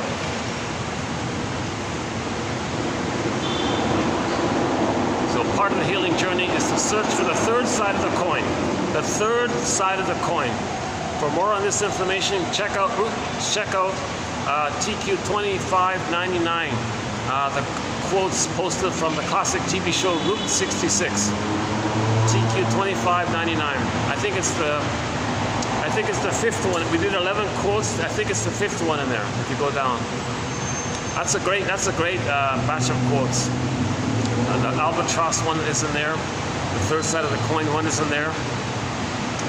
Or the episode about the pilot, that's in there. That's a good one. The first one is very good about the mask. Yeah.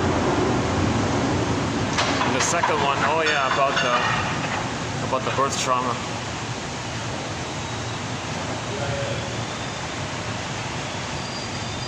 How do you regain your self-esteem after birth trauma, he said.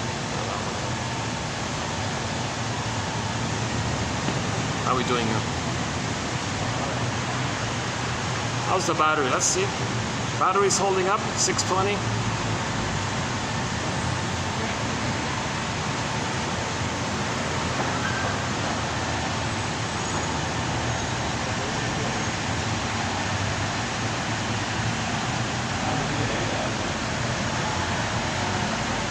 Oh, I'm leaving at a good time, yeah.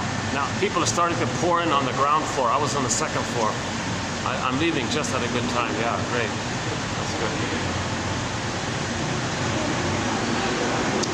I guess it kind of fits in there. I'm not getting much light at night, but that's the time when the dinner guests come in, right?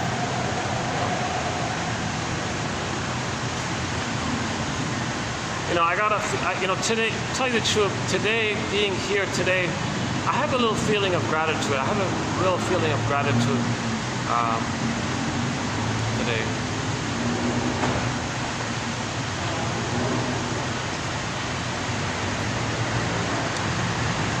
Yeah. Because I try other places, and it's just so hard to find that unique spot where I can do a video. I'm kind of glad to see the business doing well here. Yeah, it's mostly, it's about at least half, more than half filled in there on the ground floor. Roughly half, yeah. Oh no, it's like 60-70% filled up in there. Yeah. 80%. No, it's pretty much. I only see 2 or 3 empty tables there.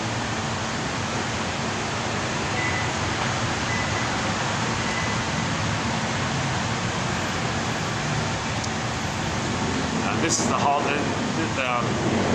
This is sort of a holiday. A lot of people have to work, free from work for a couple of weeks, I guess.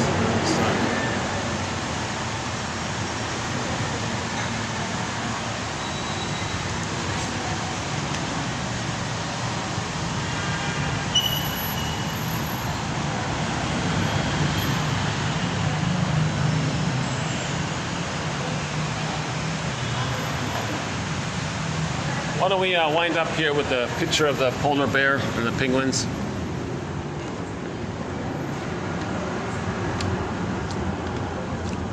So let's close up here with this nice winter image here. There is a film called Polar Bear King, which is a TV film adaptation of the fairy tale Polar Bear King, which we talk about. So there's the White Bear King Balaman. Yesterday we closed up with a picture of the bluebird. When you know your uniqueness, which you express, that's the bluebird of happiness coming from within. But let's first find our embodiment, the polar bear. Okay, I'll see you in the next video. Thanks. Thank you. Thank you very much.